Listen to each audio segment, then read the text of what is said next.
സ്നേഹനന്ദങ്ങൾ പ്രിയമുള്ളവരെ, ഇസ്രായേലിൻ്റെ ചരിത്രത്തിലേക്ക് ഒരു തിരിഞ്ഞു നോട്ടം. കഴിഞ്ഞ ചില എപ്പിസോഡ്സ് വളരെ അനുഗ്രഹമായിരുന്നു. ഇന്ന് നാം പിന്നെയും ചില കാര്യങ്ങൾ കേൾക്കുവാൻ പോവുകയാണ്. റോയ് പാസ്റ്റർ നമ്മളോടൊപ്പം ജോയിൻ ചെയ്തിട്ടുണ്ട്. വളരെ സംഭവബഹുലമാകുന്ന ഒരു വീക്കെൻഡാണ് ഈ വീക്കെൻഡ്, നമുക്കറിയാം. പ്രത്യേകിച്ചും അമേരിക്കയിലെ പുതിയ പ്രസിഡൻറ്റ് തൻ്റെ ഓഫീസിൽ പ്രവേശിക്കുവാനിടയായി തീർന്നു. ഇനാഗുറേഷൻ ഫങ്ഷനൊക്കെ, ആ സെറമണൊക്കെ നമ്മൾ എല്ലാവരും കണ്ടതാണ്. ഞാൻ അതിനകത്ത് പ്രത്യേകമായി ശ്രദ്ധിച്ച ഒരു കാര്യം, ട്രംപിൻ്റെ രണ്ട് ടീമിലും, ആദ്യത്തെ ടീമിലും ഇപ്പോഴും തൻ്റെ ഇനാഗുറൽ ഫങ്ഷൻ്റെ അകത്ത് യഹൂദ റബായിമാർ വന്ന് പ്രാർത്ഥിച്ചു. കഴിഞ്ഞ പ്രാവശ്യവും അതുപോലെ തന്നെ ഈ പുതിയ ടീമിലും യഹൂദ റബായിമാർ വന്ന് പ്രാർത്ഥിക്കുവാനിടയായി തീർന്നു. ഞാൻ ശ്രദ്ധിച്ചൊരു പ്രത്യേക കാര്യം, ഈ പ്രാവശ്യം വന്ന് പ്രാർത്ഥിച്ച യഹൂദ റബായി, അദ്ദേഹം വളരെ ഓർത്തഡോക്സ് ആയിട്ടുള്ള ഒരു യഹൂദ റബായിയാണ്. അങ്ങനെ ഒരു വ്യക്തിയെ ചൂസ് ചെയ്തതിൽ തന്നെ അല്പം മോഡറേറ്റ് ആയിട്ടുള്ള ആശയങ്ങളുള്ളവരല്ല, വളരെ ഓർത്തഡോക്സ് ആയിട്ടുള്ള യഹൂദ റബായിയെ ചൂസ് ചെയ്തത് തന്നെ ഒരു വിധത്തിൽ ഒരു മെസ്സേജാണെന്ന് പറയാം. ആർക്കൊക്കെയോ ട്രംപ് കൊടുക്കുന്ന ഒരു മെസ്സേജ് എന്ന് പറയാം. ആരി ബർമൻ എന്നാണ് അദ്ദേഹത്തിൻ്റെ പേര്. അദ്ദേഹത്തെക്കുറിച്ച് ഞാൻ മനസ്സിലാക്കിയിട്ടുള്ളത്, വളരെ ചെറുപ്പക്കാരുടെ ഇടയിൽ വളരെ ഓർത്തഡോക്സ് ആയിട്ടുള്ള ഒരു ആശയങ്ങളുള്ള ഒരു യഹൂദ റബായിയാണ് അദ്ദേഹം. അതുപോലെ തന്നെ റിലീജിയസ് സയനിസ്റ്റ് മൂവ്മെൻറ്റിൻ്റെ ഭാഗമായിട്ട് ഇന്ന് നിൽക്കുന്ന ഒരു വ്യക്തിയെ നമ്മൾ കഴിഞ്ഞ ദിവസം ഡിസ്കസ് ചെയ്തതാണ്. പൊളിറ്റിക്കൽ സയനിസവും റിലീജിയസ് സയനിസവും ഒക്കെ നമ്മൾ ഡിസ്കസ് ചെയ്തതാണ്. അദ്ദേഹത്തിൻ്റെ പ്രാർത്ഥന ഞാൻ ശ്രദ്ധിക്കുവാനിടയായിത്തീരുന്നു. ആ പ്രാർത്ഥനയിൽ ജെറമ്യാവിൻ്റെ പുസ്തകത്തെയാണ് അദ്ദേഹം കൂടുതൽ കോട്ട് ചെയ്തിട്ടുള്ളത്. ജെറമ്യാവിൻ്റെ പുസ്തകത്തിൽ ജെറമ്യാവ് ജെറുസലേമിന് വേണ്ടി നടന്ന് പ്രാർത്ഥിച്ചതുപോലെ, അതുപോലെ തന്നെ ജെറമ്യാവ് 17 നിന്ന് നട്ടിരിക്കുന്ന വൃക്ഷം പോലെ, ഉഷ്ണം തട്ടുമ്പോൾ വാടിപ്പോകാത്ത വൃക്ഷം പോലെ എന്നൊക്കെ കൂടുതലും അദ്ദേഹം തൻ്റെ പ്രേയറിൽ കോട്ട് ചെയ്തിരിക്കുന്നത് ജെറമ്യാവിൻ്റെ പുസ്തകമാണ്. അതിനകത്ത് എനിക്ക് തോന്നുന്നു, ജെറമ്യാവിൻ്റെ പുസ്തകം കോട്ട് ചെയ്യുമ്പോൾ നമുക്കറിയാമല്ലോ, 70 വർഷങ്ങൾക്ക് ശേഷമുള്ള പ്രവാസത്തിൽ നിന്നുള്ള മടങ്ങിവരവിനെക്കുറിച്ച് പ്രവചിച്ച പ്രവാചകനാണ് ജെറമ്യാവ്. വളരെ ശുഭകരമാകുന്ന ഒരു ഇസ്രായേലിൻ്റെ ഭാവിയെക്കുറിച്ച് പ്രവചിച്ച, ഇസ്രായേലിന് വേണ്ടി അങ്ങനെ ഇടിവിൽ നിന്ന ഒരു പ്രവാചകനാണ് ജെറമ്യാവ്. അതുകൊണ്ട് തന്നെ ഞാൻ പറഞ്ഞല്ലോ, ഇതെല്ലാം കൂട്ടി വായിക്കണം. ഒരു ഓർത്തഡോക്സ്, ഒരു ജൂയിഷ് കമ്മ്യൂണിറ്റിയിൽ നിന്നുള്ള ഒരു ആൾ, ഒരു ഓർത്തഡോക്സ് ജൂയിഷ് യൂണിവേഴ്സിറ്റിയുടെ പ്രസിഡൻ്റായിരിക്കുന്ന ആൾ, ഇങ്ങനെ പല തരത്തിൽ പ്രത്യേകതകളുള്ള ഒരു വ്യക്തിയാണ് അന്ന് വന്ന് പ്രാർത്ഥിച്ചത്. അദ്ദേഹം പ്രാർത്ഥിച്ചപ്പോൾ ഉപയോഗിച്ച ചില സെൻറ്റൻസുകൾ നമ്മളീ ഡിസ്കസ് ചെയ്യുന്ന, ചർച്ച ചെയ്യുന്ന വിഷയങ്ങളുമായിട്ടൊക്കെ ഒത്തിരി ബന്ധമുള്ളതാണ്. ഇസ്രായേൽ ഇന്ന് കടന്നു പോകുന്ന സാഹചര്യമായിട്ട് ഒത്തിരി ബന്ധമുള്ളതാണ്. റോയ് പാസ്റ്ററിലേക്ക് ഞാൻ ഹാൻഡ് ഓവർ ചെയ്യുന്നതിന് മുമ്പേ അദ്ദേഹത്തിൻ്റെ പ്രാർത്ഥനയിൽ ഞാൻ ശ്രദ്ധിച്ച ചില വാക്കുകൾ ഒന്ന് പറയാം. അദ്ദേഹം പറയുന്നു, hear the cry of the hostages both American and Israeli. അമേരിക്കക്കാരാകുന്ന ഇസ്രയേലികളാകുന്ന ബന്ധികളുടെ പ്രാർത്ഥന നീ കേൾക്കണമേ. അവരുടെ വേദനയെ ഞങ്ങളുടെ പ്രസിഡൻറ്റ് ശരിക്കും ഫീൽ ചെയ്യുന്നുണ്ട്. അതായത് ട്രംപിനെക്കുറിച്ച് പറയുകയാണ്. ഇസ്രയേലിൻ്റെയും അമേരിക്കേൻ്റെയും ഒക്കെ ബന്ധികൾ, ഹോസ്റ്റേജസ് ആയിട്ട് കിടക്കുന്നവർ, ഇപ്പോൾ ഈ ഹോസ്റ്റേജസിനെ റിലീസ് ചെയ്യാനുള്ള ഒരു ഉടമ്പടിയിലൊക്കെ എത്തി നിൽക്കുന്ന സമയമാണല്ലോ. പിന്നെ അദ്ദേഹം പറയുന്നു, ആ 3 ബന്ധികളെ സ്വതന്ത്രമാക്കിയ 3 young women who yesterday returned home, 3 ബന്ധികളായ സ്ത്രീകൾ അവർ മടങ്ങി വന്നു. ആ കാര്യത്തിൽ ഞങ്ങൾ നന്ദി പറയുന്ന ദൈവമേ. സത്യത്തിൽ ഇത് അമേരിക്കൻ പ്രസിഡൻ്റ് ആകാനുള്ള ട്രംപിൻ്റെ ഇനാഗുറൽ ഫങ്ഷൻ, ഓത്ത് സെറമണിയാണെന്നുള്ളത് ചിന്തിക്കണം.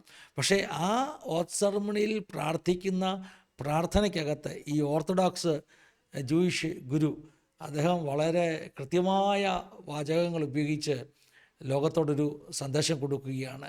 അതുകൊണ്ട് തന്നെയാണ് ഞാൻ പറഞ്ഞത്, ട്രംപിൻ്റെ ഇപ്രാവശ്യത്തെ ഓത്ത് സെറമണി ഓരോ വാക്കുകളും ആക്ഷൻസും പ്രവൃത്തികളുമൊക്കെ അത് ലോകത്തോടുള്ള സന്ദേശമായിരുന്നുവെന്ന് നമ്മൾ മനസ്സിലാക്കണം.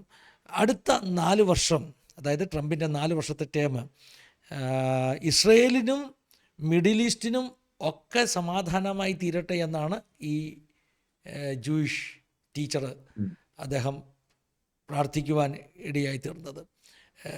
അങ്ങനെയുള്ള വാചകങ്ങൾ അദ്ദേഹം ഉപയോഗിച്ചതുകൊണ്ടാണ് ആ പ്രാർത്ഥന എൻ്റെ ശ്രദ്ധയിൽ കൂടുതൽ പെട്ടത്. കാരണം അമേരിക്കൻ പ്രസിഡൻറ്റിനെ അനുഗ്രഹിച്ച് പ്രാർത്ഥിക്കുക എന്നതിലപ്പുറമായിട്ട് ഇസ്രയേലിനെ കുറിച്ചൊക്കെയുള്ള വാചകങ്ങൾ തൻ്റെ പ്രാർത്ഥനയിൽ വരുന്നു. ഒരു റിലീജിയസ് സയനിസ്റ്റ് മൂവ്മെൻറ്റിൻ്റെ ഭാഗമായിട്ടിരിക്കുന്ന ഒരു വ്യക്തി എന്ന നിലയിൽ സ്വാഭാവികമായിട്ടും അത് അദ്ദേഹത്തിൽ നിന്ന് പ്രതീക്ഷിക്കാം. എനിക്ക് വളരെ രസകരമായി തോന്നി, കഴിഞ്ഞ ഞായറാഴ്ച ഞാൻ റായ്പൂരിലുള്ളൊരു ചർച്ചിലാണ് ശുശ്രൂഷിച്ചത്. ആ ചർച്ചിൽ ഞാൻ ശുശ്രൂഷിച്ച ദൈവത്തിൻ്റെ വചനം 79-ാം സങ്കീർത്തനത്തിൻ്റെ 19-ാമത്തെ വാക്യമായിരുന്നു. ആ വചനം ഇങ്ങനെയാണ്: ബദ്ധന്മാരുടെ ദീർഘനിശ്വാസം നിൻ്റെ മുമ്പാകെ വരുമാറാകട്ടെ, മരണത്തിന് വിധിക്കപ്പെട്ടിരിക്കുന്നവരെ നീ നിൻ്റെ മഹാശക്തിയാൽ രക്ഷിക്കണമേ. ബദ്ധന്മാരായ ആളുകൾ, ഹോസ്റ്റേജസ് ആയിട്ടുള്ള ആളുകൾ. 79-ാം സങ്കീർത്തനം ജെറുസലേമിനെ തകർത്ത് കളഞ്ഞ് അതിനെ തീ വെച്ച് ചുട്ടുകളഞ്ഞ ശേഷം പ്രവാസത്തിലേക്ക് പോകുന്ന ജനത്തിൻ്റെ കണ്ണുനീര് നിറഞ്ഞ ഒരു വിലാപഗീതമാണ് 79-ാമത്തെ സങ്കീർത്തനം. അവിടെ പറയുന്നുണ്ട്, ബദ്ധന്മാരുടെ ആ കരച്ചിൽ, അവരുടെ ദീർഘനിശ്വാസം നിൻ്റെ അടുക്കൽ വരട്ടെ കർത്താവേ എന്ന ഒരു പ്രാർത്ഥന. അത് തന്നെയാണ് ആ ഒരു റബായിയുടെ വായിൽ നിന്നും കഴിഞ്ഞ ദിവസം നമ്മൾ കേൾക്കുവാനിടയായി തീർന്നത്. അതുകൊണ്ടാണ് ഞാൻ പറഞ്ഞത്, ചരിത്രപരമായിട്ട് ഒത്തിരി വലിയ മാറ്റങ്ങൾ ലോകത്തിൽ സംഭവിക്കുന്ന, വളരെ സംഭവബഹുലമാകുന്ന ഒരു വീക്കെൻഡാണ് കടന്നുപോയത്. പഴയ ചരിത്രങ്ങൾ കേൾക്കാനുള്ളത് കൊണ്ട് നമുക്ക് പുതിയ ചരിത്രങ്ങൾ ഒത്തിരി എക്സൈറ്റിംഗ് ആണ്. റോയ്ബാസ്റ്റേ, ശരിയല്ലേ? പുതിയ ചരിത്രങ്ങൾ ഒത്തിരി എക്സൈറ്റിംഗ് ആണ്. പക്ഷെ നമുക്ക് പഴയത് പറഞ്ഞു തീർത്തിട്ട് വേണമല്ലോ പുതിയതിലേക്ക് കയറാൻ എന്നുള്ളൊരു ധർമ്മസങ്കടം. അതെ അതെ അതെ അതെ അതെ ഞാൻ ഓൾറെഡി 1-2 വീഡിയോ ചെയ്തു കേട്ടോ. ട്രംപിൻ്റെ സത്യപ്രതിജ്ഞയുമായിട്ടുള്ള ബന്ധത്തിൽ 1-2 വീഡിയോ ചെയ്തു. ഇസ്രയേലുമായിട്ടുള്ള ബന്ധത്തിൽ ഞാൻ പറയായിരുന്നു പാസ്റ്ററെ, വളരെ പ്രധാനപ്പെട്ട ഒരു സത്യപ്രതിജ്ഞ ചടങ്ങ്. അങ്ങനെ ഒരു റബായിയെ കൊണ്ടുവന്നത് പാസ്റ്റർക്ക് എന്ത് തോന്നുന്നു? ഒരു ഓർത്തഡോക്സ് റബായി വന്നത് തീർച്ചയായിട്ടും ഒരു സന്ദേശമല്ലേ? പാസ്റ്ററെ, തീർച്ചയായിട്ടും പാസ്റ്റർ പറയുന്ന സമയത്ത് ഞാൻ മനസ്സിലാക്കുന്ന ഒരു കാര്യമുണ്ട്. ഈ ഒരു വലിയ പൊളിറ്റിക്കൽ ചേഞ്ചസ് നടന്നുകൊണ്ടിരിക്കുക. പ്രത്യേകിച്ച് അമേരിക്കയുടെ ഇലക്ഷനും അമേരിക്കയുമായിട്ട് വരുന്ന പ്രസിഡന്റിന് ഭയങ്കര സ്വാധീനമുണ്ട് മിഡിൽ ഈസ്റ്റിന്റെ മീതെ.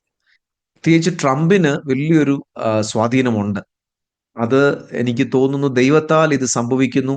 ഒരു പൊളിറ്റിക്കൽ ചേഞ്ചസ് വരുന്നു. റബിമാരെ കൊണ്ടുവന്ന് പ്രാർത്ഥിക്കുന്നതും പ്രത്യേകിച്ച് ബൈബിളിനെ തൊട്ട് പ്രാർത്ഥിക്കുന്നതും, താൻ കയറി മണിക്കൂറുകൾ കഴിയുന്നതിന് മുമ്പേ താന് ബൈബിളുമായിട്ട് ബന്ധപ്പെട്ട പല കാര്യങ്ങൾ, ഡിക്ലറേഷൻ, പ്രത്യേകിച്ച് സ്കൂളുകളിൽ ബൈബിൾ കൊണ്ടുവരണം എന്ന് തൊട്ട് തുടങ്ങിയുള്ള പല ഡിക്ലറേഷൻ ചെയ്യാനൊക്കെ ഇടയായി. പക്ഷേ ഇത് ഇന്നത്തെ ഒരു ലോകത്തിനകത്ത് ദൈവത്തിന്റെ ഇടപെടലുകളും ദൈവത്തിന്റെ നിയോഗത്താൽ മാത്രം ഇത് സംഭവിക്കുന്നു എന്ന് ഞാൻ മനസ്സിലാക്കുന്നു. പാസ്റ്ററെ, കണ്ടിന്യൂ ചെയ്താട്ടെ. പാസ്റ്ററെ, ഒത്തിരി കാര്യങ്ങൾ ആ വിഷയത്തിൽ തന്നെ നമുക്ക് പറയാനുണ്ട്. പക്ഷേ നമ്മുടെ സബ്ജക്റ്റ് നമുക്ക് നഷ്ടമാകും എന്നുള്ളത് കൊണ്ട് പെട്ടെന്ന് ഞാനങ്ങ് നമ്മുടെ വിഷയത്തിലേക്ക് കടക്കാം, അല്ലേ? നമ്മൾ കഴിഞ്ഞ പ്രാവശ്യം ഇസ്രായേലിൻ്റെ സ്ഥാപനവുമായിട്ടുള്ള ബന്ധത്തിൽ സയനിസ്റ്റ് മൂവ്മെൻറ്റിൻ്റെ ഒരു ഇൻഫ്ലുവൻസ് ഒക്കെയാണ് നമ്മൾ പഠിച്ചത്. എനിക്ക് തോന്നുന്നു സയനിസ്റ്റ് മൂവ്മെൻറ്റ് ഇസ്രായേൽ എന്ന രാഷ്ട്രം സ്ഥാപിക്കത്തക്കവിടം ലോകത്തിലെ രാജ്യങ്ങളെ ശരിക്കും ഫോഴ്സ് ചെയ്തെന്ന് പറയാം. കാരണം അവരുടെ ഒരു ഇൻഫ്ലുവൻസ്, ഈ ഇംഗ്ലീഷിലൊരു വാക്കുണ്ട്, ആംറ്റിസ്റ്റിയോ എന്നൊരു വാക്കുണ്ട്. ശരിക്കും ലോകരാജ്യങ്ങളെ ശരിക്കും അവർ ബലമായിട്ട് തന്നെ, കാരണം ബലം പിടിക്കത്തക്കവണ്ണമുള്ള ഒരു കപ്പാസിറ്റി ഒരു രാജ്യവും ഇല്ലാത്ത യഹൂദന്മാർക്കുണ്ടായിരുന്നു. അവർ ഇൻ്റലക്ച്വലിയാണത് നേടിയെടുത്തത്. പ്രത്യേകിച്ച് എൻ്റെ ഒരു അറിവ് പാസ്റ്റർ, ഈ 1-ാം ലോകമഹായുദ്ധം, 2-ാം ലോകമഹായുദ്ധം ഒക്കെ ഇസ്രായേലിന് ഏറ്റവും പ്രധാന യുദ്ധങ്ങളായി മാറി. ഞാൻ പാസ്റ്റർ ഈ മുംബൈ യൂണിവേഴ്സിറ്റിയിൽ നിന്ന് ഒരു MA ഹിസ്റ്ററി ചെയ്തിട്ടുണ്ട്. അപ്പോൾ അതിനകത്ത് മിഡിൽ ഈസ്റ്റിൻ്റെ ഹിസ്റ്ററി ഞങ്ങൾക്കൊരു സബ്ജക്റ്റാണ്. വെസ്റ്റ് ഏഷ്യയുടെ history. West Asia, Middle East എന്ന് പറയുമ്പോൾ വെസ്റ്റ് ഏഷ്യ. അപ്പോൾ അതിനകത്ത് ഇസ്രായേൽ വരും, സയനിസ്റ്റ് മൂവ്മെൻറ്റ് വരും. ദൈവത്തിൻ്റെ കൃപയാൽ പല കാര്യങ്ങളും പഠിച്ച കൂട്ടത്തിൽ പഠിച്ച ഒരു ഭാഗമാണത്. അപ്പം ഞാൻ മനസ്സിലാക്കിയ ഒരു കാര്യം എന്ന് പറഞ്ഞാൽ, രാജ്യമില്ലാത്ത ഒരു ജനത അവരുടെ ഇൻ്റലക്ച്വൽ പവർ കൊണ്ട് ലോകരാഷ്ട്രങ്ങളെ അവർ പറയുന്നത് ചെയ്യിക്കാൻ പ്രേരിപ്പിക്കപ്പെട്ടു. ഉദാഹരണം പറഞ്ഞാൽ, ഈ നമ്മൾ ഇപ്പം ഞാൻ ഇന്ന് ഓർക്കുന്നു, നമുക്ക് ഈ സെക്കൻഡ് വേൾഡ് വാറിൻ്റെ അനന്തരഫലങ്ങൾ എക്സാമിന് ഞാൻ ആൻസർ ചെയ്തൊരു ക്വസ്റ്റ്യനാണ് പാസ്റ്ററെ. സെക്കൻഡ് വേൾഡ് വാറിൻ്റെ അനന്തരഫലങ്ങൾ, അത് ഇപ്പോഴും എൻ്റെ ഓർമ്മയിൽ കൂടി ഇങ്ങനെ ഓടി വരികയാണ്. 2-ാം ലോക മഹായുദ്ധം കൊണ്ട് ലോകത്തിന് എന്ത് മാറ്റങ്ങളുണ്ട്, ഇമ്പാക്റ്റ്, സെക്കൻഡ് വേൾഡ് വാറിൻ്റെ ഇമ്പാക്റ്റ് എന്ന് പറഞ്ഞാൽ അതിനകത്ത് പല കാര്യങ്ങൾ പറയുന്നുണ്ട്. അമേരിക്കൻ എക്കണോമിയുടെ വളർച്ചയെക്കുറിച്ച് പറയുന്നുണ്ട്, ഒത്തിരി കാര്യങ്ങൾ അതിനകത്ത് പറയുന്നുണ്ട്. പക്ഷേ അധികം പറയാതെ ഒന്നോ രണ്ടോ സെൻറ്റൻസിൽ ചരിത്ര പാഠപുസ്തകങ്ങൾ പറഞ്ഞു വെച്ച ഒരു കാര്യമാണ് ഇസ്രയേൽ എന്ന രാഷ്ട്രത്തിൻ്റെ സ്ഥാപനം സെക്കൻഡ് വേൾഡ് വാറിൻ്റെ വളരെ പ്രധാനപ്പെട്ട ഒരു ഇമ്പാക്റ്റാണ്. ഈ ചരിത്രം പഠിപ്പിക്കുന്നവർക്ക് അതിൻ്റെ പ്രാധാന്യം അറിയത്തില്ല, പക്ഷെ ബൈബിൾ പഠിപ്പിക്കുന്നവർക്ക് Exactly. ഒരു പക്ഷേ നമ്മുടെ കണ്ണുകൊണ്ട് നമ്മുടെ ആംഗിളിൽ നോക്കുമ്പോൾ നമ്മൾ കാണുന്ന ഏറ്റവും പ്രധാനപ്പെട്ട സെക്കൻഡ് വേൾഡ് വാറിൻ്റെ ഇമ്പാക്റ്റ് എന്ന് പറഞ്ഞാൽ അത് ഇസ്രയേൽ എന്ന രാഷ്ട്രത്തിൻ്റെ സ്ഥാപനമാണ്. തീർച്ചയായും ഏറ്റവും കറക്റ്റ്. പ്രധാനപ്പെട്ട, ഇങ്ങനെ വേണമെങ്കിൽ പറയാം പാസ്റ്ററെ, ആ യുദ്ധം ഉണ്ടായത് ആ രാഷ്ട്രം സ്ഥാപിക്കപ്പെടാൻ വേണ്ടിയാണ്. ആന്നു ആ യുദ്ധം ഉണ്ടായത് ആ രാഷ്ട്രം സ്ഥാപിക്കപ്പെടാൻ വേണ്ടിയാണ്. നമ്മുടെ ഈ സെക്കൻഡ് വേൾഡ് വാറൊക്കെ നടക്കുന്ന സമയത്താണ് കേരളത്തിൽ ഒരു കൺവെൻഷൻ നടക്കുമ്പോൾ, ഏത് കൺവെൻഷനാണെന്ന് എനിക്ക് ഓർമ്മയില്ല, കുമ്പനാട് കൺവെൻഷൻ ആണോ എന്ന് എനിക്ക് ഓർമ്മയില്ല, കെ എബ്രഹാം സാർ നടത്തിയൊരു പ്രസംഗത്തെക്കുറിച്ച് എൻ്റെ പപ്പയൊക്കെ പറഞ്ഞു കേട്ടിട്ടുണ്ട്.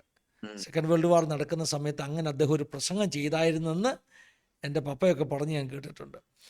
ആ പ്രസംഗം എന്താണെന്നറിയാം, ഈ ഹിറ്റ്ലർ പറഞ്ഞു ഞാൻ ബക്കിംഗ്ഹാം പാലസിലിരുന്ന് ചായ കുടിക്കുന്നു എന്ന് പറഞ്ഞാൽ ഇംഗ്ലണ്ട് പിടിച്ചെടുക്കും. ബക്കിംഗ്ഹാം പാലസിലിരുന്ന് ഞാൻ ചായ കുടിക്കുന്നു, ഇംഗ്ലണ്ട് പിടിച്ചെടുത്ത് ബക്കിംഗ്ഹാം പാലസിലിരുന്ന് ചായ കുടിക്കുന്ന ഹിറ്റ്ലർ വീരവാദം മുഴക്കി. പക്ഷേ കേരളത്തിലെ ഒരു കൺവെൻഷൻ പന്തലിൽ 1940s കെ എബ്രഹാം സാർ പ്രസംഗിച്ചു, അത് ഹിറ്റ്ലറിൻ്റെ സ്വപ്നം മാത്രമാണ്, വേദപുസ്തകം പറയുന്നത് സംഭവിക്കത്തില്ലെന്ന്.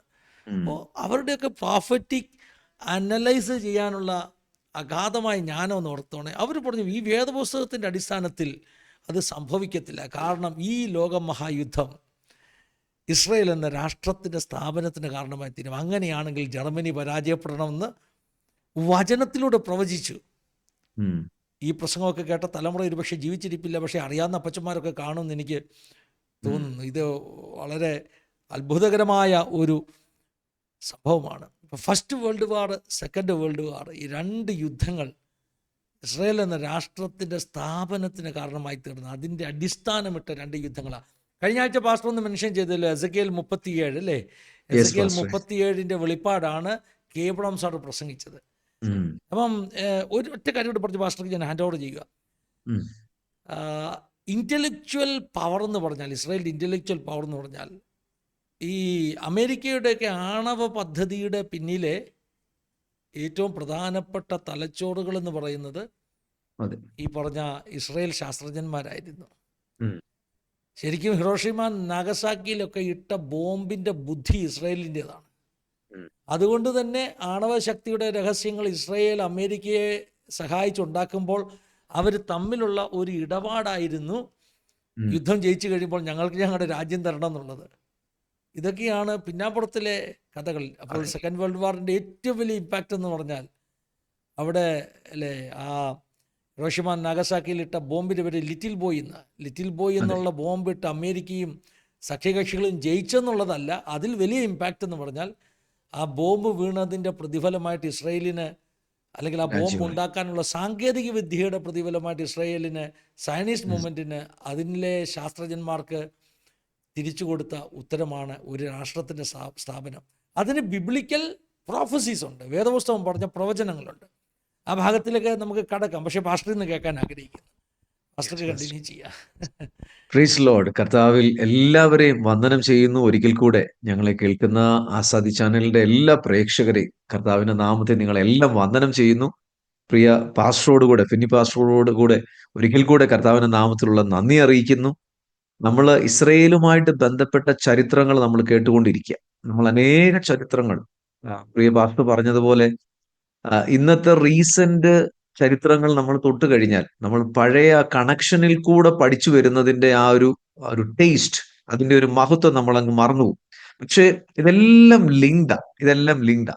നമ്മൾ കഴിഞ്ഞ പ്രാവശ്യം നമ്മൾ ചിന്തിച്ചത് ഇസ്രയേലിന്റെ സയോണിസം മൂവ്മെന്റിനെ കുറിച്ച് ചിന്തിച്ചു. പക്ഷെ അതിനെക്കാട്ടിലും അല്പം കൂടെ പുറകിൽ നിന്ന് നമുക്ക്, അല്ലെങ്കിൽ സയോണിസം മൂവ്മെന്റ് കഴിഞ്ഞിട്ടുള്ള വേൾഡ് വാർ 1 വേൾഡ് വാർ 2 ബന്ധപ്പെട്ട് ശരിക്കും പാസ്റ്റർ ഫിന്നി പാസ്റ്റർ പറഞ്ഞുകൊണ്ടിരിക്കുമ്പോഴും ഞാൻ ചിന്തിക്കുകയാണ്, എന്ത് കാര്യങ്ങളുണ്ടെങ്കിലും ഞാൻ പൂർണ്ണമായിട്ട് വിശ്വസിക്കുന്ന പാസ്റ്ററെ, ദൈവത്തിന്റെ ഒരു ചലനം, നിയോഗം നടക്കാതെ ഒന്നും സംഭവിക്കത്തില്ല. നമ്മൾ ദൈവവചനം ഓരോ കാര്യങ്ങൾ പഠിക്കുമ്പോഴും, ഇവൻ ബാബിലോണിയ പ്രവാസത്തെക്കുറിച്ച് നമ്മൾ പഠിക്കുമ്പോഴും, ഈ നെബൂഖദ്നേസർ രാജാവിന്റെ മകനായ ബെൽസസർ രാജാവിന് ഒരിക്കലും ഒരു ഹൃദയത്തിൽ ഒരു തോന്നൽ തോന്നി, 1000 മഹത്തുക്കളെ വിളിച്ചൊരു പാർട്ടി നടത്തണമെന്ന്. അപ്പൊ പുള്ളിക്ക് അത് തോന്നിയ തോന്നല് BC 539 എന്ന് വെച്ചാൽ പ്രവാസത്തിന്റെ 68ാമത്തെ വർഷം. 70 വർഷമാണ് യെരമ്യാവ് പ്രവചിച്ച പ്രവാസം, യെരമ്യാവിൽ കൂടെ ദൈവം പറഞ്ഞ പ്രവാസം. പക്ഷെ ഈ 68ാമത്തെ വർഷം ഈ പുള്ളിക്ക് ഒരു തോന്നൽ തോന്നി. ഇനി അത് തോന്നുവോ? അത് തന്നെയല്ല, അന്നേരം പുള്ളിക്ക് തോന്നി ഇസ്രയേലിന്റെ സാധനങ്ങളെ കയറി ഒന്ന് തൊട്ടാ കൊള്ളാമെന്ന്. നമുക്ക് അന്നത്തെ ഭാഷയിൽ പറഞ്ഞു കഴിഞ്ഞാൽ, സമാഗമന കൂടാരത്തിലെ ആ വിശുദ്ധ ഉപകരണത്തിൽ പാത്രങ്ങളിൽ ഒന്ന് വീഞ്ഞു കുടിച്ചാൽ കൊള്ളാമെന്ന്. അന്ന് വീഞ്ഞു കുടിക്കാൻ തുടങ്ങി. ഇതെന്ന് നോക്കിയാൽ വീഞ്ഞു കുടിച്ചുകൊണ്ടിരിക്കുമ്പോഴാ ദൈവത്തിന്റെ കൈ വിളക്കിന് നേരെയുള്ള ചുവരിൽ ഇറങ്ങി വരുന്നതും, അവിടെ മെനെ മെനെ തെക്കേൽ ഊഫസീൻ എന്നുള്ള എഴുതുന്നതും, അതിന്റെ വിശദീകരണം ദാനിയേൽ വന്ന് പറയുന്നതും, നിന്റെ രാജ്യം വിഭജിച്ച് ദൈവം മേദ്യർക്കും പാർസ്യർക്കും കൊടുത്തിരിക്കുന്നു, ഇന്ന് കൊടുത്തിരിക്കുന്നു. അപ്പോൾ എനിക്ക് തോന്നുന്നു ആ വേർഡ് എന്റെ ഓർമ്മയെന്ന് പറയാം, ഇന്ന് കൊടുത്തിരിക്കുന്നു. അടുത്ത വേർഡ് പക്ഷേ അല്പ താഴോട്ട് വരുന്നതിന് മുമ്പ് അവിടെ എഴുതിയേക്കുന്ന വേർഡ് ഇങ്ങനെ, ആ രാത്രി, ആ വിശദീകരിച്ച ആ രാത്രി. അപ്പൊ ഇതെല്ലാം ചിന്തകളിൽ തോന്നാനുള്ളതിന്റെ കാരണം, ദൈവത്തിന്റെ സമയം വരുമ്പം ഈ നെഗറ്റീവ് തോന്നേണ്ടിയവന് നെഗറ്റീവ് കൊടുക്കും, പോസിറ്റീവ് തോന്നേണ്ടിയവന് പോസിറ്റീവ് കൊടുക്കും, ഒരുമിപ്പിക്കേണ്ടിയവനെ ദൈവം ഒരുമിപ്പിക്കും. ബേസിക്കലി നമുക്ക് പറഞ്ഞു കഴിഞ്ഞാൽ ദൈവത്തിന്റെ ഇറ്റേണൽ പദ്ധതിയാണ് ഇസ്രയേൽ എന്ന് പറഞ്ഞാൽ. കാരണം യെരുശലേം എന്നുള്ളത് ലോകരാജ്യങ്ങളുടെ ക്യാപിറ്റൽ ആയിരിക്കും. അത് ദൈവത്തിന്റെ പദ്ധതിയാണ്. കാരണം ദൈവം ഭൂമിയിൽ തെരഞ്ഞെടുക്കപ്പെട്ട ആദ്യത്തെ ജനത, ആദ്യത്തെ ജാതി എന്ന് പറയുന്നത് ഇസ്രയേൽ. അബ്രഹാമിൽ കൂടെ ദൈവം ഒരു ജാതിയെ തെരഞ്ഞെടുത്തത്. ഇന്ന് ഇസ്രയേൽ എന്ന് പറഞ്ഞാൽ ദൈവമക്കൾ മനസ്സിലാക്കണം, ഞാൻ ഇസ്രയേലിന്റെ ക്ലാസ്സുകളൊക്കെ ഒത്തിരി കാര്യങ്ങൾ പഠിപ്പിക്കുന്ന, യഥാർത്ഥത്തിൽ ഞങ്ങൾ പറയുന്ന ഇസ്രയേലിന് ഒത്തിരി ചരിത്ര പ്രാധാന്യം അത് ഉണ്ടെങ്കിൽ പോലും അവരെക്കാട്ടിലും ഭയങ്കര പ്രാധാന്യതയാണ് യേശുവിന്റെ രക്തത്താൽ വീണ്ടെടുക്കപ്പെട്ട ദൈവമക്കൾക്കുള്ളത്. കാരണം നമ്മളാണ് യഥാർത്ഥത്തിലുള്ള ആത്മീക ഇസ്രയേലിൽ. സയോണിസം മൂവ്മെന്റ് ഒക്കെ നടക്കുന്ന ആ കാലഘട്ടത്തിൽ യഥാർത്ഥത്തിൽ പ്രശ്നങ്ങൾ വന്നത് നിമിത്തമായി ഇവരുടെ ഉള്ളിൽ ഈ തോന്നൽ വരുന്നത്, ഞങ്ങൾക്കൊരു ഹോംലാൻഡ് വേണം എന്നുള്ള തോന്നൽ വരുന്നത്. അത് 1800കളിലാണ് യഥാർത്ഥത്തിൽ ഇവരുടെ ഹൃദയത്തിലേക്ക് അത് ശരിക്കും ഒന്ന് പെനിട്രേറ്റ് ചെയ്ത് കയറുന്നത്. 1997 അല്ലെ 1897, കഴിഞ്ഞ ആഴ്ച ഞങ്ങൾ അതിന്റെ ചരിത്രങ്ങൾ പറഞ്ഞു, നമ്മളിനി അതിന്റെ ഡേറ്റുകൾ പറയുന്നില്ല. ഇത് കഴിഞ്ഞു. ഇവരിത് പറഞ്ഞെങ്കിൽ പോലും അടുത്തത് ദൈവത്തിന്റെ ഒരു സമയത്തെ കുറിച്ച് ഞാനൊന്ന് പറയാൻ പോവാം. ഈ കഴിഞ്ഞ ഏതോ ഒരു ക്ലാസ്സിൽ ഞാൻ പറഞ്ഞിട്ടുണ്ടായിരുന്നു, ഓട്ടോമൻ ടർക്ക് എംപയർ ഇസ്രയേലിനെ കോൺകർ ചെയ്യുന്നത്, ഇസ്രയേൽ എന്ന് പറഞ്ഞ സ്ഥലത്തെ കോൺകർ ചെയ്യുന്നത് 1500 ആ കാലഘട്ടങ്ങളിലാണ്. എനിക്ക് തോന്നുന്നു, ഞാൻ ഒന്ന് നോക്കിക്കോട്ടെ, 1567 ഓട്ടോമൻ ടർക്ക് എംപയർ കോൺകർ ചെയ്യുന്നത്. അത് 7 ജൂബിലി കഴിയുമ്പോഴത്തേക്കിന്, 1567 തൊട്ട് 7 ജൂബിലി കഴിയുമ്പോഴത്തേക്കിന് 1867 വന്നു. 7 ജൂബിലി കംപ്ലീറ്റ് ആയി. ദൈവത്തിന്റെ 7 എന്നുള്ള ആ ഒരു കണക്ക് കംപ്ലീറ്റ് ആയി.